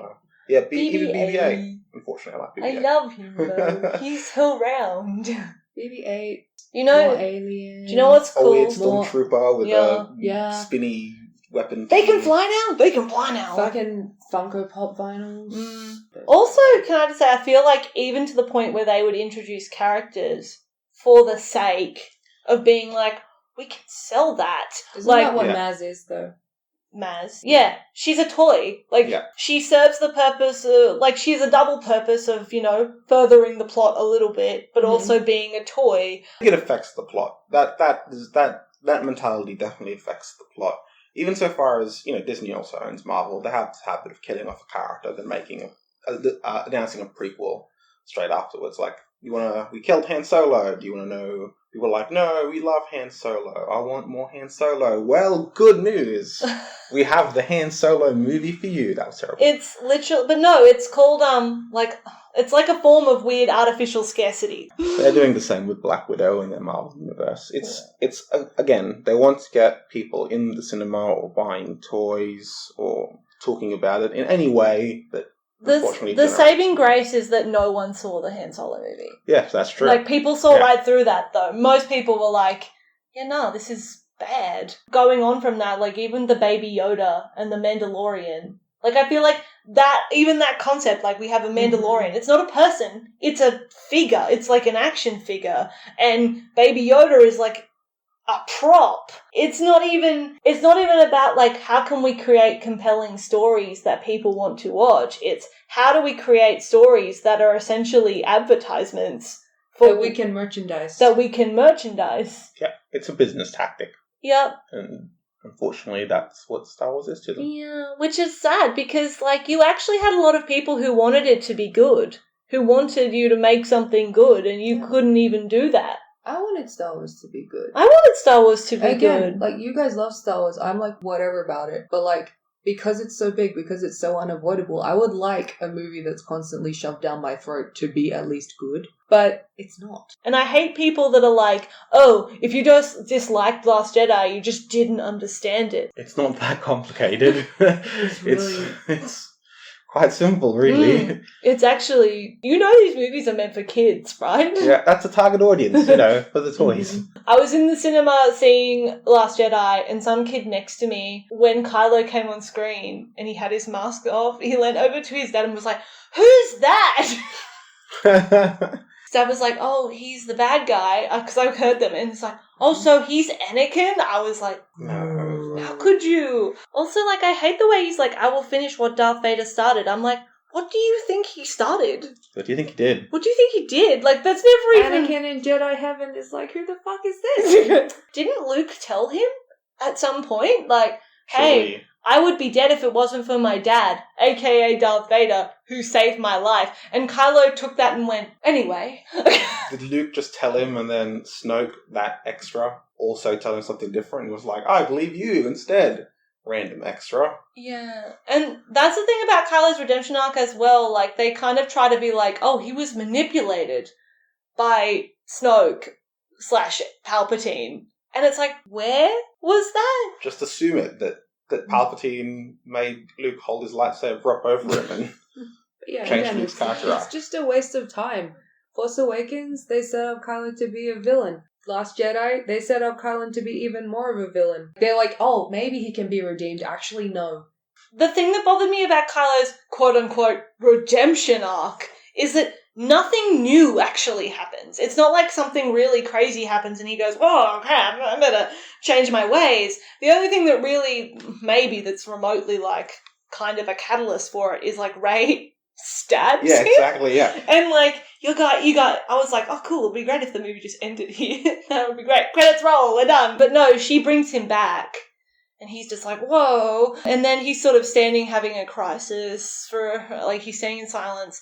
And Leia, in that moment, like, that he gets stabbed, also, like, reaches out to him. Which, for the record, we've seen her do. Mm. That was, like, a scene in The Last Jedi where she's, like, they're doing I call it a force stare, because they're, like, staring, but you can tell they're, like, they're doing the force time, they're staring. Okay. Like, she's staring, and he's staring, and, like, you can see he's gonna kill her, but then he sort of doesn't. I mean, he kind of does anyway. He shoots the ship. So she's reached out to him before, did nothing. Dad reached out before. We all know. Killed him. Killed him.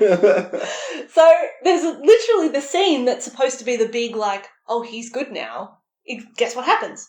Leia reaches out to him, step one. And then he turns around, and Han is standing there. And this is really weird because Han's not a Jedi, so he's not a Force ghost. Yeah. So it's just like a memory. It's just a memory of Han. And what he says is the exact, almost word-for-word dialogue that he says in that conversation in The Force Awakens. And he's like, I know what I have to do, but I don't have the strength to do it. I feel like that they're trying to make it like, oh, it's a combination of things. He just lost to Rey, which has happened before. Yeah, again, that also happened before. That wasn't new. He lost to Rey in the first movie and actually doubled down on how shitty he was as a result. His mum is reaching out to him. His mum's dying. She actually dies reaching out to him. Exactly. Like, she kills herself to do it. Yeah. So maybe, maybe that will sway him, and then... Memory dad. The thing is, all of that has occurred before, and to literally go from going to the planet, going into this weird, crashed, extremely dangerous spaceship to have a lightsaber battle to the death, to throwing your single weapon into the ocean, so that you can go and... Just because you've been told something you've already been told before for the last 2 movies? Yeah. There's nothing... That's what frustrates me. It's like... You can't see the concrete moment where he goes, I've been evil this whole time. With Darth Vader, like, there's so many little moments where you can see him hesitate, where you can see him go, wow, my brainwashing is not He's not It's 100%. It's not coming through on this one. And then you see the moment where he sees Luke being, like, tortured, and he's like, no. He's like, screw this, and kills the Emperor. Like, you see the moment that's, like, where he snaps. Which is ironic, because he has a helmet, so you can't even see his face, and Yeah. you still but know you that still Darth see Vader... Oh, Yeah. this brings me to the helmet thing. I think the big... We're like, oh yeah, TFA was fine, but the big mistake that TFA made was taking off Kylo Ren's helmet. Like, okay, first of all, just, like, as a better villain, he's just, like, more mysterious and shit that way, like, with the helmet on. Also, like, I really liked his voice. He's like, you're just a stupid old man. I'm like, ooh, this guy's evil. He has that that Yeah. new Darth Vader fine Like, feel there's to the him. Like, he's the mystery, next there's one. also, like, the fact that you really want to know about his motivations, and then you see his face, and I know there are a lot of people who really like Adam Driver's face, and I feel like was the big mistake. And I feel like that is why The Last Jedi is the way it was, because of the way that people reacted to seeing, the way that some people reacted to seeing Adam Driver's face, and the way that the general public reacted to Adam Driver's other work outside of Star Wars, which I'm just not buying was enough quite good. to find Adam Driver attractive. I'm not talking about. I don't find Adam Driver. But a lot of attractive I at just all. can't. That's what I mean. I don't see it. Like, I'm just like, that is an average looking man. I just think it was weird the way they're like building up the music for his reveal. You're like, oh, this is going to be a reveal. I don't know who it's going to be. And then he takes it off and you're like, I don't know who that is. Also, another thing about Force Awakens that I just want to just get out there. I'm really mad that they got Iko Uwais and Yayan Ruhian from the Raid cast in there as the Kanji Club. Just like there for 2 seconds, just standing there. I watched The Force Awakens when I was in Jakarta in a cinema full of Indonesians, and when they came on screen, we were like, "Whoa!" Because we were like, oh my god, there's going to be a really sick fight scene. Like, we were all like ready for that, and then it didn't happen. No. So that's just a waste of people. That is a waste of people. That's a waste of highly skilled Silat artists. Yeah, so shame true. on you. And Disney. Silat is amazing. Silat is... It's very sexy. It's a fighting style, like, to deliberately kill people. Love that. Yeah. It's just for people that don't know what Silat is. Silat is like a traditional Indonesian martial art, and those guys that did appear in Star Wars appeared in my favorite movies, The Raid, and The Raid 2, and... Do you know what's also a huge waste? What? Having Oscar Isaac's beautiful face in this trilogy. I mean, I like... But also there's that thing that he said recently. Yeah, and recently Oscar Isaac said that he wished they'd killed Poe off in The Force Awakens. Which was apparently in the original script. Yeah, in the original script he was meant to die in the battle at the end. But then, I don't know, they must have focus grouped it, people liked his character so they kept him. Which is, beneficial for me who wants to see Oscar Isaac.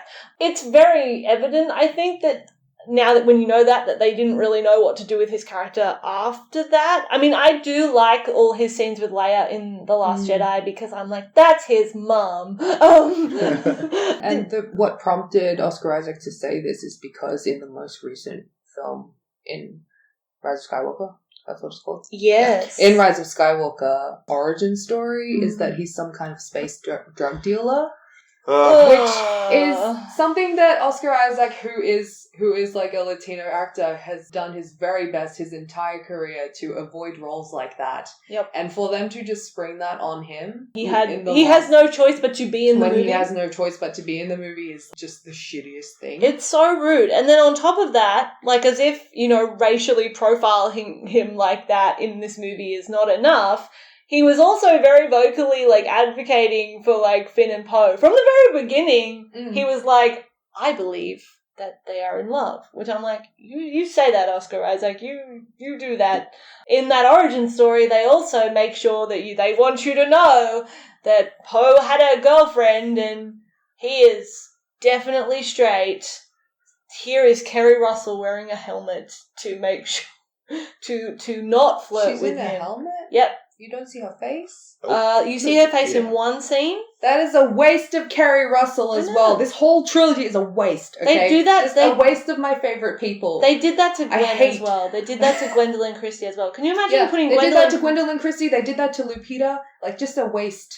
Just say you don't appreciate tall women. In that movie, though, in Rise of Skywalker, they give him that whole backstory, and you're like, okay, so is this going to mean that we're getting, like, an interesting Poe arc in the very least for this? No, you don't. You don't get an arc for him either. Finn and Poe do nothing but run around and be buddies, which I guess is valid, because who doesn't love seeing them running around being buddies? But at the same time, nothing comes of that. Yeah, they haven't much impact. Yeah, nothing. They don't impact the plot in any kind of big way, which is a shame because they are like the main trio.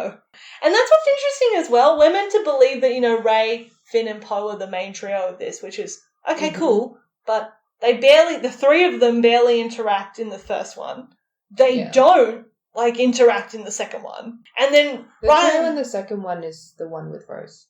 Yeah. Yeah, she doesn't get any more screen time past that. This brings me to Rose. Yeah.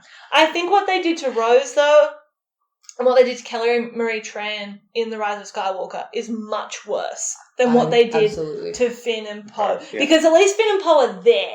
They may not be doing much, but they're there for the whole thing. Mm-hmm. Kelly Marie Tran, despite being one of the main characters of the last movie, is not there. She's just not there. She's like an extra. You see her in the background a few times. She has one or two lines. And the weird thing is they actually introduced this character played by Mary. I forget his name. From Dominic Monaghan. Monaghan. They have this character. Because he's friends with J.J. Abrams. But his whole role is to liaison with Leia. And I'm like, if only you had a character who was already able to do that and was already established in the Oh, wait, you did. That was Rose. But instead she's, shunted off. And I'm like, everything Mary from Lord of the Rings is doing, she should have done. But it was, really obvious that Disney were like, oh, wow, people hated us for putting her in there, so we'll just... And that's the thing, people were so awful to Kelly Marie Tran that she, they were, harassing her, being racist, being sexist, being, all sorts of things to her because she was in Star Wars, the first, major Asian character that, you see their face in Star Wars. And it was, people were awful to her. They drove her off the internet. They were harassing her, driving her off the internet. I have a lot of things to say. While you're sorting your thoughts, I just want to say I hated the way people compared the reason Daisy Ridley was driven off the internet, driven off social media, because people didn't like the fact that she was the main character of the trilogy. People were like, it's going to be... Kelly Marie Tran was literally receiving, very racialized harassment, which is not the same as what, Daisy Ridley was experiencing. And also, it's not like they were ever going to, recast Daisy Ridley. It's not like she was, I don't want to say disposable, but, she wasn't precarious, a precarious enough character for them to be like, oh, okay, well, then we'll change it. Whereas... didn't they do that with Kylo in The Last Jedi? They still tried to at least make it seem like Rey was the main character, even though she wasn't. I think Rose Tico was just, a poorly written character from the start. Again, I think if you are going to put something, as notoriously, such a notorious male audience that's so, in a movie that's so big as Star Wars, you should at least try to write it well. And they didn't do that with Rose. I'm very disappointed in the way that they did that. I think, again, waste of person, basically. They kind of, Disney saw the way that people were reacting to Rose not, in, an awful way, and were kind of just you know what, let's just take her out of the movie. They don't even try to do anything better with her. No. They didn't protect her, basically. I could have thought of a half dozen things that would have made Rose, extremely important to the plot of Rise of Skywalker, but you know how you see the scene where all the ships appear? Mm-hmm. She could have been the person, that Leia went, hey, Rose, because you've been shown to recruit people to this cause before, you go and contact all our allies to be here in case we need them. And she could have been seen to, be rallying people for the rebellion, and that would have been... at least that would have also bridged the gap of, where did all these ships come from at the end? Because you never see them. They don't give her anything to do. It's really heartbreaking, especially because Kelly Marie Tran was so happy to be involved. By taking her out of the story, you are rewarding the people who hated her so much, who harassed her. Yes, precisely. You are rewarding them, you put Kelly Marie Tran in the movie, it's oh shit, our bad, sorry that we put an Asian woman on the screen for you, sorry that we made you look at that. See, the problem... continue, Will.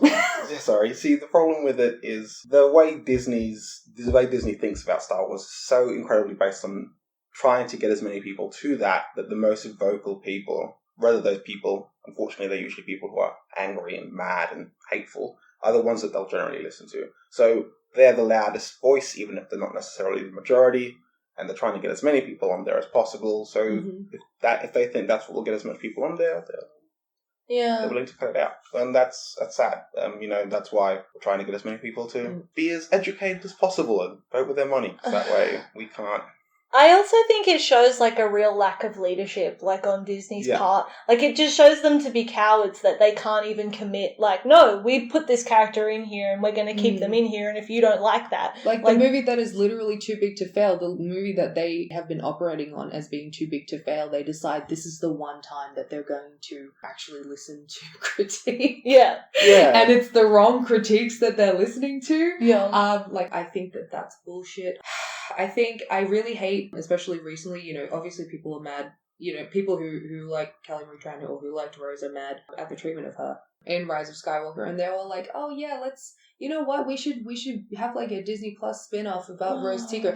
Fucking John M2 was like, oh yeah, I would love to make a spin-off series about Rose Tico because she deserved better. No, I don't think, I think you've already, Disney and Star Wars has handled that like so poorly. I don't think you should be putting Kelly Marie Tran like through that again. It's unethical of them. I don't think you should like. I don't think she should be like stuck in a contract like cleaning up a bad writer's mess. I think John M. Chu just said that because he wants that Disney money, and he's just like, here's an Asian. What people should be doing, like people who are upset about what's happened to Kelly, what people who are upset about what happened to Rose, like you should just be giving Kelly more opportunities. Yeah. Like, because isn't like that what Star Wars is at least supposed to do? Like, you're supposed to get like amazing people who have been involved in Star Wars. Like, they should be getting more opportunities because they're getting all this exposure from being in the biggest film ever. But, it doesn't work that way because Kelly Marie Tran is an Asian woman. Same like thing for John, even though John does claim to be booked, so maybe we just don't know about like his projects. But like the ones that we know about like are so few compared to what Adam Driver has lined up, what Daisy Ridley has lined up, even whoever the fuck else white people are in this movie have lined up. Even if they were to make a Rose spin-off, one of my biggest concerns about that is it is essentially rewarding Disney for their cowardice. Yeah. I mean, they make money from that again. They're like, you know what? We're sorry. We'll make it better. Here, just give us more of your money. We can make it better. We can fix this. Like, with the lack of leadership thing, it's so clear that they were like, rather than saying, no, we're going to tell a story, and even if people don't like it, like, it won't matter, at least we told a story. Like, say what you will about the prequels, at least they did that. Like, George Lucas was like, this is the story, this is what it is, and no matter how much people are unhappy with it, I'm going to tell it, because this is what actually happened.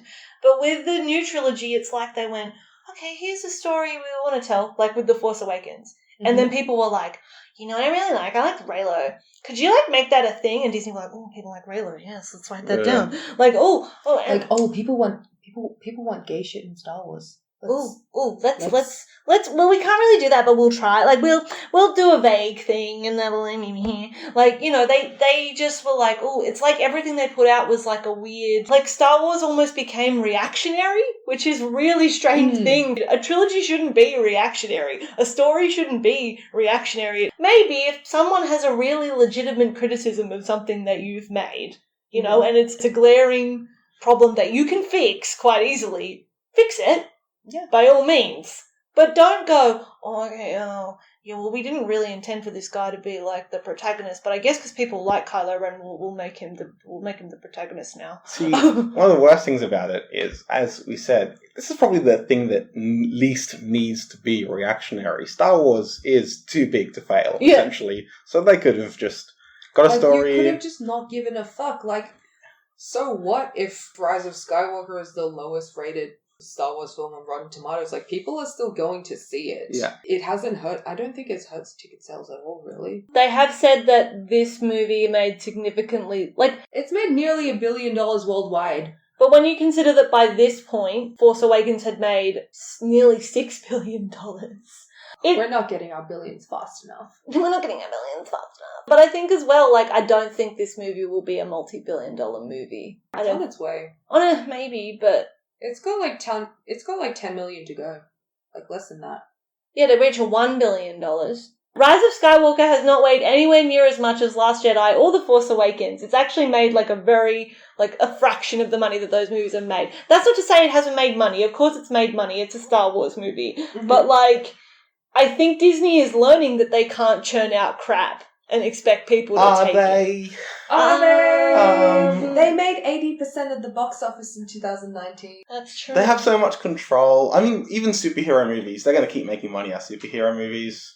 So they can just churn them out, mediocre or not. Yeah. Same with Star Wars. And now they have Disney Plus, they have another avenue to release. But they're still selling the toys. But here's the thing, right? They're selling all the merchandise and the t-shirts. All of this is just box office. Pencil cases and Here's what annoys me, Bart. They're really reactionary when it came to this trilogy. They listened to people when they were like, we really like Reylo. Even though the whole cast was like, Reylo is ugly.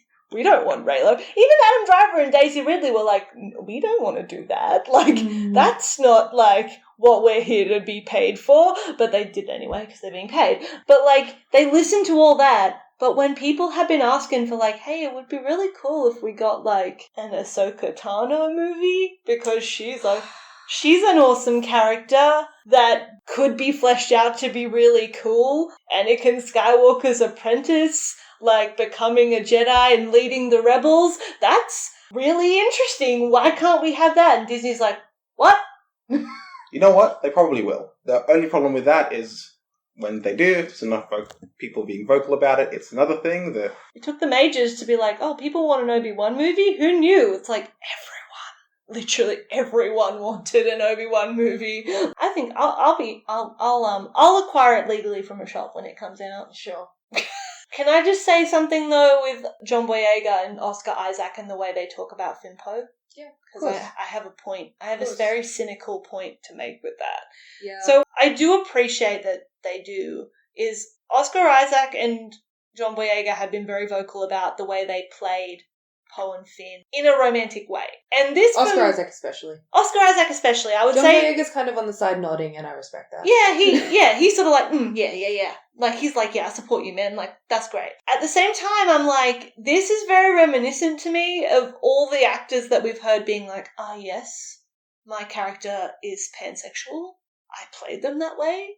Like, just because it's not confirmed in the movie. There's so many things you can fuck in space. Yeah. I'm referring to what they did to as Lando. Childish Gambino said.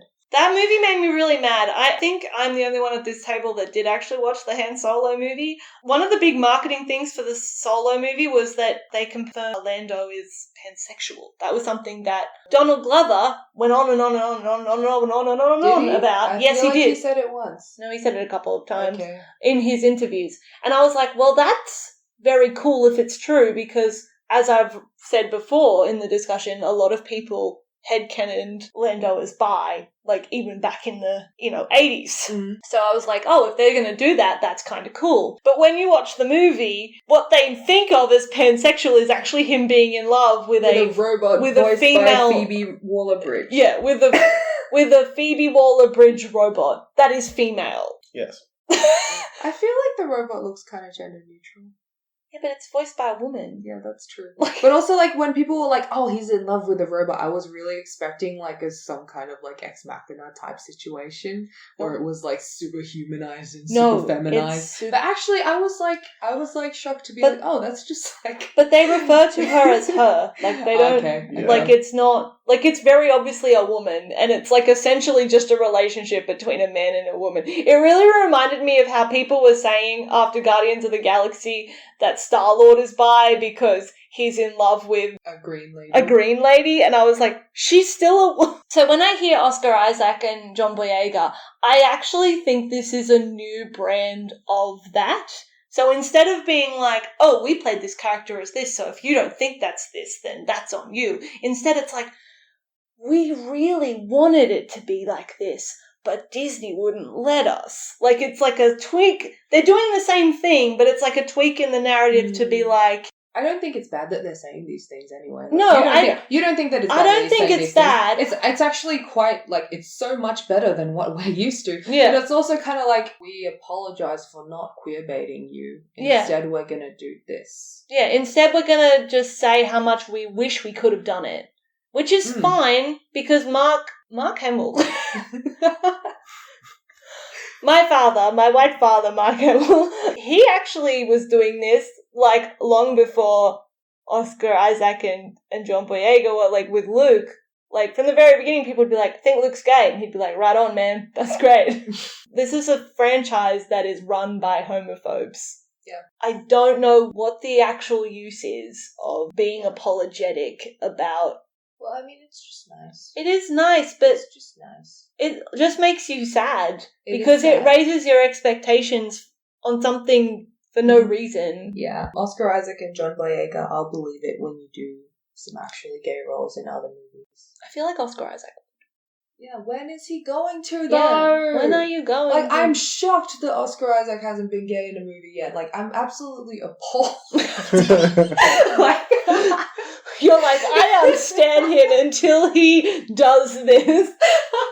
Like, I'm surprised at, like, the amount of gay fans he has. Honestly, but, like, he's so beautiful. I know.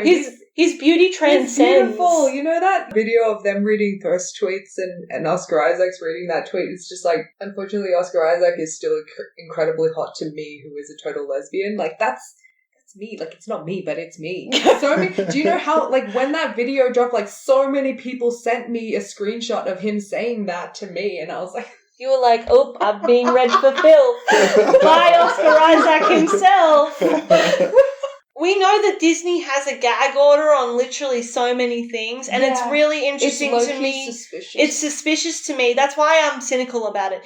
It's really suspicious to me that they can talk about hardly anything, but apparently they can talk about how much they wanted Finn and Poe to be gay, and it doesn't bother anyone. And the fact that they can directly reference, unfortunately the Disney overlords were too afraid of that. That's really weird. Like, I think that's really weird that they haven't been, like, shot yet. They took Mark Hamill off Last Jedi press because he was saying things that could have too subtly been interpreted as, this movie is shit, do not go and see it. They took him off the press tour for that. Yeah. Like, for saying things like, oh, I didn't agree with what was happening with Luke in The Last Jedi, but it is still a good film. Like, he was saying, he was trying to be nice about it, but if you read between the lines, it was very clear he was saying, don't see this movie, don't do it. Like, and they took him off the press tour for that. And it's very weird to me that, like, Oscar and John can sit there and be like, oh, the Disney overlords are too cowardly to say that. Best case scenario, they had a really magical contract for this particular film.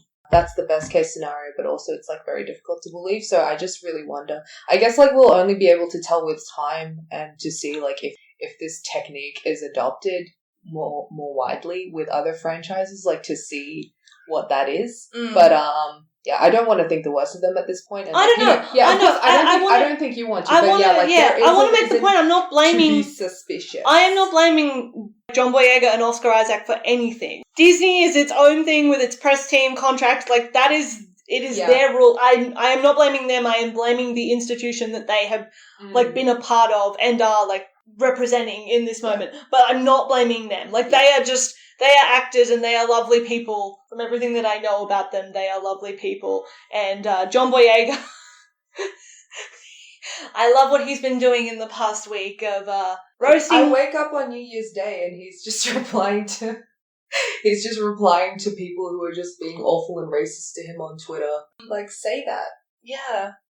Also, I just want to... I think he maybe does have a magical contract that allows him to do this shit because... Can I just say, like, I was a Finn Ray shipper, and I was very sad with the rise of Skywalker, especially because when he was like, Ray, I've got to tell you something, like, when they're about to fall in the cave, I was like, oh, like, it's happening! I was like, and then instead, that's never followed through on the play. You never find out what he was going to say. He just says to, like, Poe's like, what were you going to tell Ray? And he's like, I can't tell you. And I'm just like... And now, like, J.J. Abrams, etc. are trying to say that Finn was trying to tell her that he was Force sensitive. I was like, why couldn't he say that to Poe then? Yeah. Why wouldn't he... Like, actually, he's closer to Poe than he is to Rey. So, like, why wouldn't he be like, well, actually, Poe, I think I'm a Jedi. Yeah, like, in 2015, if you asked me about Finn Ray, I'd be like, yeah, that would be really nice. But Last Jedi, nah. No. They Last Jedi, no. Rise of Skywalker, no. You need to just throw the whole trilogy out and rewrite it. I know, but see, the thing is, John Boyega just looks so handsome in the Rise of Skywalker. I was like, Rey, that's true. How could you be Rey and like look at Kylo Ren and be like, yeah, when John Boyega is right there, like that's why I was saying this to Will yesterday. I was like, the thing that irritates me is that Kylo isn't even hot. Like, do you know what I mean? Like, I could kind of get it, you know? I could kind of get this whole deal if Rey was like... If only he kept the mask on. Like, if Rey was like, holy crap, I hate this guy, but geez, he's hot. Like, I could totally get it. His hair isn't even luscious like it was in The Force Awakens. Like, I don't know why his hair was so nice in that movie, but not any of the others. He had no helmet hair in that movie. That's why. Amazing. Even though that's the movie he wears the helmet in the most. The shipping is a mess in the new trilogy because I think they didn't want to commit to anything. It's just not about romance. Star Wars would have been better without any romance at all. It would have been better if everyone just kept it in their pants, including you, Palpatine. Especially you. Especially you, Palps. You had no business. How do we know that that's how Palpatine reproduces? How do we even know that that's how Han and Leia reproduced? I don't want to... What, do you think it's They're aliens! Do you think it's like... They're aliens, we don't know! Do you think they connect their ponytails? Oh, dear. You fell off the chair! This is not Avatar 2009. I'm pretty sure they just had normal sex. They're not humans. We don't know this. They could have just stared at each other really hard. They do that a lot, though. Yeah, but like it has to be the intent. Perhaps they just... They have to both be like... They have to both be like, pregnancy. On lock. They just breathe like frogs. Like you just... Yeah. No, because you just have to be very careful about it. So did they... It's very... How often do you look at someone and you're like, pregnancy? What is this? So, are we saying that, like getting, like, conception in Star Wars is kind of like the Flu Network in Harry Potter, but if you say something wrong, you end up with something completely incorrect? Is that what happened? Yeah, that's how they had Kylo. That's how they had Kylo. They were both, like, pregnancy, which is fine, but then they were both, like, Han was like, I want someone who's, like, a rebel like me, and Leia was like, as long as it's not my, my father, I'll be fine. But that somehow got lost and mixed up, and it was like... Here is a bastard. Just forget everything I just said. That is far too complicated. Also, can we just talk about... We actually haven't mentioned this. I didn't mention it as part of Kylo's redemption arc, the section. But, not only is it bad that, they do all the same stuff they've been doing for a whole 3 movies to try and get Kylo to be redeemed, they're then you know what'd be also good? He made out with Rey. The fact that J.J. Abrams made this movie and he also made Force Awakens, and when he was doing press for Force Awakens, he was like, yo, Kylo Ren was mind raping Rey. Which is how that scene plays out. I know it's an intense way to describe it, but it's definitely not a comfortable scene to watch. You're not sitting there going, oh wow, and then, this is chill. 5 years later, same J.J. Abrams, the same white menace. But he has said that he didn't script that. He said that Kathleen Kennedy, who is the big producer of Star Wars, asked him to put that in. Oh, that's so fucked up. It comes so out of nowhere as well. That scene, the movie. But yeah, everyone in charge of Star Wars is just a menace. Yeah. Absolutely. There are all these weird arguments happening. Everyone's like, oh no, Rian Johnson was actually really good for Star Wars. Blah, blah, blah. Everyone was bad for Star Wars. Yeah. Including George Lucas. Honestly, I actually think Force Awakens works as a standalone movie. You could have just made that and let people imagine what happened next.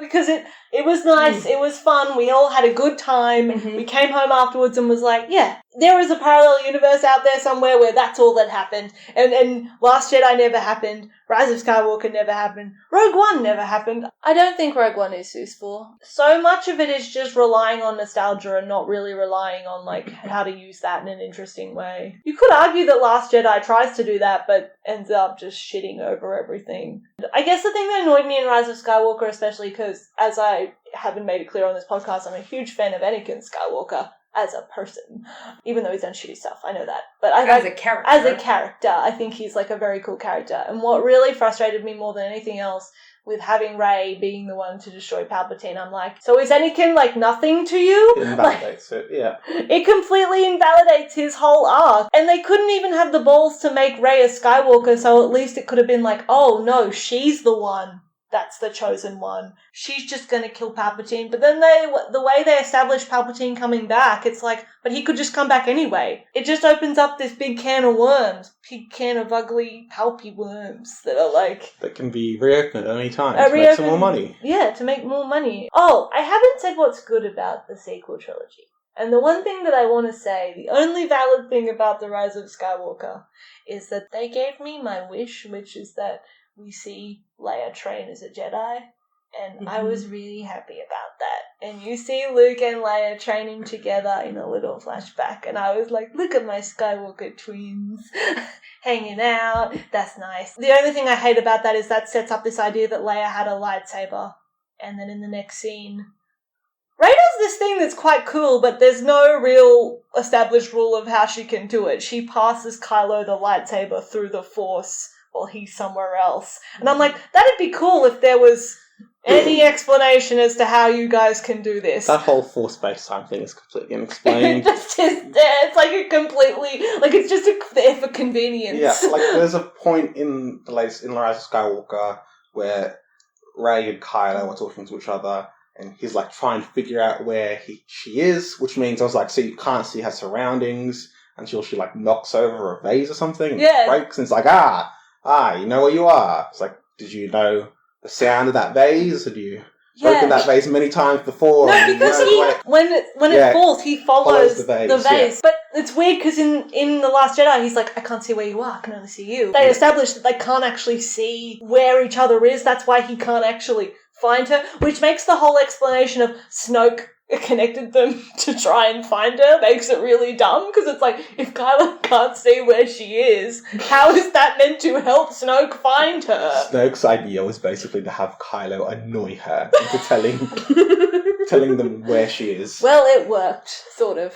Yes, kind of. They don't even follow their own rules, because it's like all the directors... I read a really interesting review that, like, the thing about this trilogy is that every movie is fighting with what the movie that preceded it, instead of being like a continuation, except instead of going, okay, this might not have been what I wanted, but hey, let's run with it. They went like, no, I'm going to spend the first 30 minutes of this. Each movie just feels like a draft of each other. Like a new draft of each other. A weird way to write a trilogy. Yeah. That being said, do we rank the new trilogy, is it the worst of the three? Yeah. Yeah? Yeah. And do you think the original trilogy is the best? I don't know. I find it hard for me. I like them both, but both for different reasons. Yeah. I like them both for very different reasons, really. Yeah. I'm the same. I know a lot of people would rank original trilogy number one. Yeah. But it's a very different beast to the prequels. I agree. I think you can tell what kind of person someone is by what trilogy they say they love the most. Yeah. It's like, instead of your star sign, like, what trilogy do you love? Who's your favourite trio? I liked when Finn and Poe and Rose were running around together. The trio of colour? Yeah. Nothing but respect for my trio of colour. Like, that was pretty fun, even though I hate the way that they were written. Like, yeah. It was just nice to see them, which is kind of sad, because I was, like, so starved for that kind of content, I guess. Do you know what's weird about Rose and Finn's whole plot? Is when he goes to that thing and she's like, did you know there are child slaves? And he's like, whoa, really? He's a child slave. He's actually a stormtrooper who was abducted as a child and made into a slave as a stormtrooper. But for some reason in this scene, he's like, whoa, the Empire uses children as slaves. And then they don't even free... They just give those children, like, a little ring, and then they free the animals? This is why I hate vegans. This is why I hate the way that they're written. Like, I like seeing those people together, but I really hated that. But yeah, the trio of colour, that's your number one? Yeah. I like the prequel trio, but only in Attack of the Clones. They're just having fun. They're just vibing. Favourite trio? I really like sequel trio. I just wish they did more and everything around them was better written. Yeah, The they have the story right was- ingredients. Yeah, exactly. Mm. I like the three. I like just what their needed them in characters. a better story. Yeah, exactly. Like I like what their characters are. I like who their characters are. I Mm. like what they could become. I think apart from that, I think I love Luke and Leia the most, and that pushes the original. Well, actually, trailer for me. Me too. Yeah. Actually, Skywalker twins forever. Actually, Obi-Wan, Anakin, and Ahsoka. Yes, that was gonna be mine. Yes. My babies. I love Ahsoka and her two dads. They're my favorite. Yeah. But that's my number one trio. But I also do love, and I don't know if it technically counts as a trio, but I do love the dynamic of Lando, Han, and Leia in Empire Strikes Back. We don't see a lot of it, but I think that's a very fun. You could do so much with that. You could. Yeah. Also, I actually just love the sequence on Cloud City. It's so much fun. For some reason in that scene, Han and Leia are really soft. There's a forehead kiss. You know I love a forehead kiss. Oh, it's your weakness. Yeah. That and forehead touching. Oh my god, my mum pointed out that Kylo and Rey forehead touch when they kiss, and I was like, this is the most terrible news I've ever heard. Please don't ever repeat that. How do you not touch foreheads when you kiss, though? I don't want to talk about it. I don't Like want in to Spider-Man. Oh yeah, the upside. So I like that trio. I like the trio of the Clone War trio, essentially, I'll call them. I do like, and I know this is a weird one to say, but I think Qui-Gon, Obi-Wan, and Jar Jar are really funny. I love how Qui-Gon's like, we need this thing, and Obi-Wan's always like, are you serious? Okay, fine. Yeah, I don't know. I love how there's so many different trios. I love how Star Wars is just a succession of different trios. Yeah. Each scene, each episode, each era. Also, while we're here ranking, what's your number one lightsaber battle, guys? What's your fave? I don't really like any of them. Don't like any of them? Okay. Nah. Some are better than others, but I wouldn't say that I love any of them. There are definitely some I thought were nice choreography, but I think my favourite one I liked for probably the wrong reasons. Okay. I think the guy who played Darth Sidious had so much fun with it.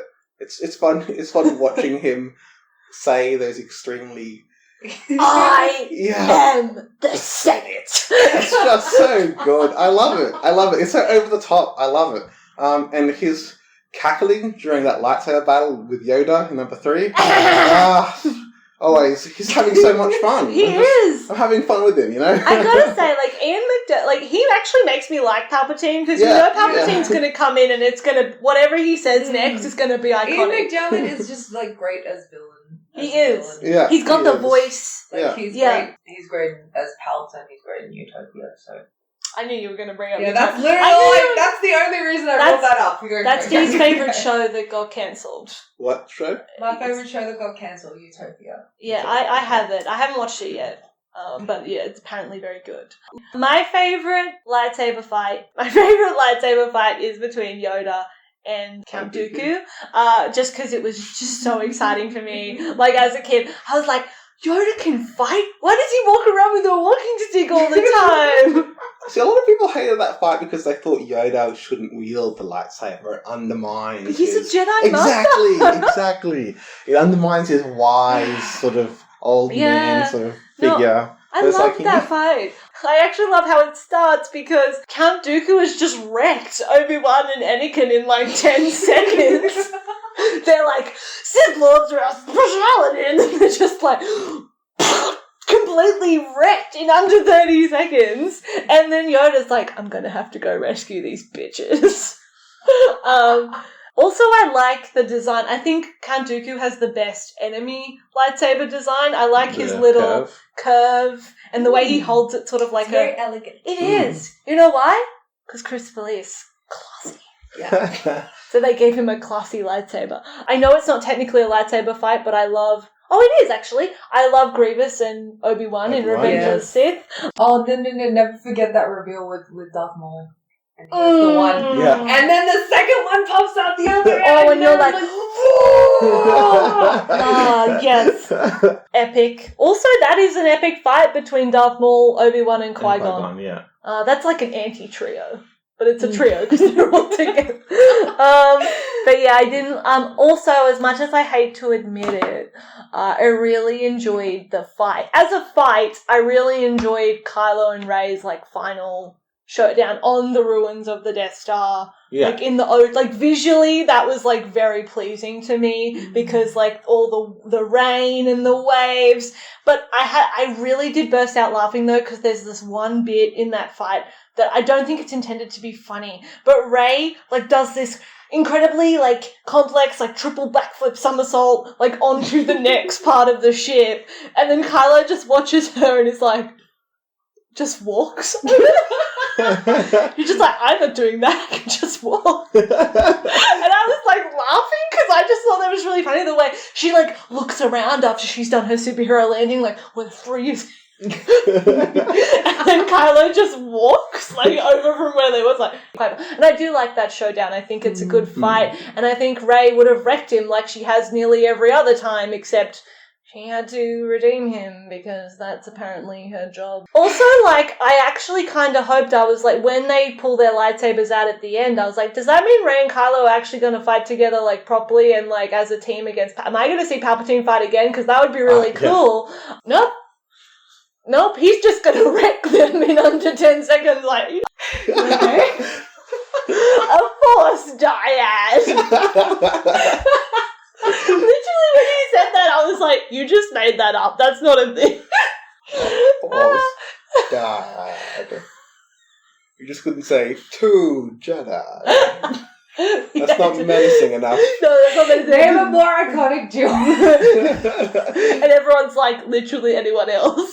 And then he's like, great, I can just suck the life out of both of you. And I'm like, he's right. So yeah, I found that scene quite funny, but more because, like, everything he's saying goes completely unexplained. He's just saying shit and they're like, And then, of course, it's topped off by all the Jedi being like, Rey, we love you! While Kylo's sitting there like crickets. Nothing going on for that boy, but why would there be? Also, like, all I could think about when he died, I was like, that's going to be the most awkward family reunion in the afterlife I've ever seen. Yeah, for sure. Oh, I get it. Jedi heaven, like, you get into Jedi heaven for doing, like, basically nothing. Yeah. Jedi heaven is the bad place, actually. Oh, yikes. Oh, dear.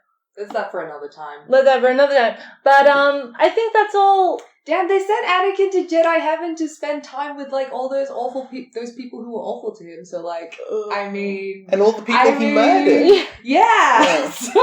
Did you see that? You know that kid in Revenge of the Sith that says to him, Master Skywalker, there's too many of them. What are we going to do? That kid sees him in the afterlife. It's like, Master Skywalker, you're a dick. But you know, the kid that plays that kid, like, met Hayden Christensen at a, like, Comic-Con convention. Oh my god. And was like, took a selfie, like, we all good now. Like, because he's grown up now. He's like, he's like 20-something years old. And he was like, nah, we all good now, fam. Like, this is cool. Water under the bridge and all. No, when Anakin does that, when he kills the younglings, it's actually framed as bad. Like, yeah, it's not framed as, like, a casual murder. I know that. It's framed as, like, horrible. Equally, when he chokes Padme, it's framed as horrible. Like, it's weird that nothing Kylo does is framed really as bad. Like, it's often just framed as, like... It'll be framed as bad in one movie, and then in the next one it's fine, and then in the next one it's bad. Yeah. Also, like, I know this is a controversial statement, but I just want to say that, yes, I do believe Luke is gay, and I also believe that Rey is his daughter. You know, that can happen. This is Star Wars. It's not the weirdest thing ever. That's it. I liked Rey as being Han and Leia's daughter. That's also nice. Like, I was really hoping, like, when I watched The Last Jedi, something that I really wanted, I specifically... Because you know how the way that Force Awakens is set up, like, everyone and their mother thinks that Luke is Rey's father. But I don't think that's bad. No, I don't think that's bad. But, like, I would have really loved if they used that. If they took everyone's expectations, then instead they would have a scene with Luke and Rey herself believing that Luke is her dad, and Luke being like... Whoa, kid, I'm not your dad. And Luke being like, Rey, I'm not your father. Yeah. I'm not your father. Like, that would have been so No. And then she's like, but wait, why do I have this connection with you? And he's like, because I'm your uncle. Because I'm your uncle. Like, and I'll be a good uncle to you. I won't kill you, Ray. I mean, obviously there's some shit to work out with that, but like, I just really wanted I really wanted like that line delivery, like delivered in the I way, think- you know, and no, I Luke, think I it's am actually- your father, as opposed to Ray, I'm not your father. Yeah, I think that would be really powerful. Like and, the poetic cinema. but of also, that. like, the scenes between her and Han are really nice. Mm. So I can understand, like, if they revealed, like, no, he knew that was his daughter, but he didn't want to say anything because, like, he was feeling shitty at the time and was like, I probably shouldn't reveal I'm this person's parent, because I was such a shitty dad the first time around. Like, was there a Ray theory you was fond of, Will? Like, I didn't really stick to one. I kept myself fairly open. I wasn't really sure, but I can tell you right now that Palpatine was definitely not on that radar. Yeah. Very, very far from that radar. I know, I would have been happy for it to be Hands and Layers. I think that would have been pleasant. So that being Kylo. I was quite, actually, I also was a bit of a fan of, like, the Rey Kenobi theory. Yeah, it's good fun. And also, like, we don't know what Obi got up to all those years on Tatooine. No one was keeping tabs on him. Might have finally broke that celibacy thing that the Jedi have got going for him. Yeah. For no reason. For no reason. I mean, honestly, like, does it actually help? Do you think it actually helps them? Clearly not. Anakin. Clearly not. Also, it's like, how are there more Jedi born if no Jedi have children? If it is... I don't know, maybe they just take more people from their house. It's true. Oh, it's like, a Jedi's job is not to interfere, but also go to this place and make sure they don't do this thing. Only a Sith deals in absolutes. Yet. And yet. Thank you, Will. Thank you for having me. Thank you for joining us, Will. for joining us on the pod. It was my pleasure. You're our first guest. It's my honour. Yes. Thank you. Thank you. Thank you for listening. If you like GayV Club, please like, subscribe, rate on wherever you listen to podcasts. Leave us a review on Apple if you can. That'd be cool. Yeah, that would be nice. We're on social media, Twitter and Instagram at GayV_club. Yeah. In the bio. We also have a YouTube account for people that need closed captions. Yeah, so thank you for listening. Next episode, what's it on? We haven't decided yet. It's going to be The Handmaiden or it's going to be Doctor Who. Alright. Bye, everybody. Bye. Watch something nice. Yep. Bye. Bye. Go see Portrait of a Lady on Fire. Yeah, go see Portrait of a Lady on Fire. Or go see Parasite if you haven't seen it yet. Thanks. Yes. Bye. Bye. Hold on. Oh, just a reminder as well, Australia Day is happening very soon. Invasion Day. Invasion Day. Yeah, so just a quick reminder that this always was and always will be Aboriginal land. And you should attend local marches. Most places now have them. Yeah. Like even my town, which is a relatively smaller city, like has an Invasion Day march. Yeah. Just show up. Show your support and because allyship. The police are bitches. Yep. One of my favourite things about going to Invasion Day marches is seeing just how many different kinds of people are there. You know, it's not like you can only attend this march if you're Aboriginal. It's like for everyone who wants to acknowledge that, you know, the trauma of colonialism on this country, and you don't have to be Aboriginal to support Indigenous people in their sovereignty. Just come and show your solidarity. Yeah, show your solidarity. I'm all for, like, the solidarity at marches, at Invasion Day marches, usually makes me cry. It's powerful, like, turn up. And it's actually, like, a good day if you've got a group of people. It's actually a very fulfilling day. And yes, so please turn up if you can. If not, obviously, because not everyone can attend marches for whatever reason, you know, just show your solidarity and support. Post about Invasion Day on social media. Like, you know, there's lots of ways you can show your support. But if you can, I strongly encourage you to go to a march. Yes. All right. Thank you. Thank you. Thank you. Bye, everybody. Bye.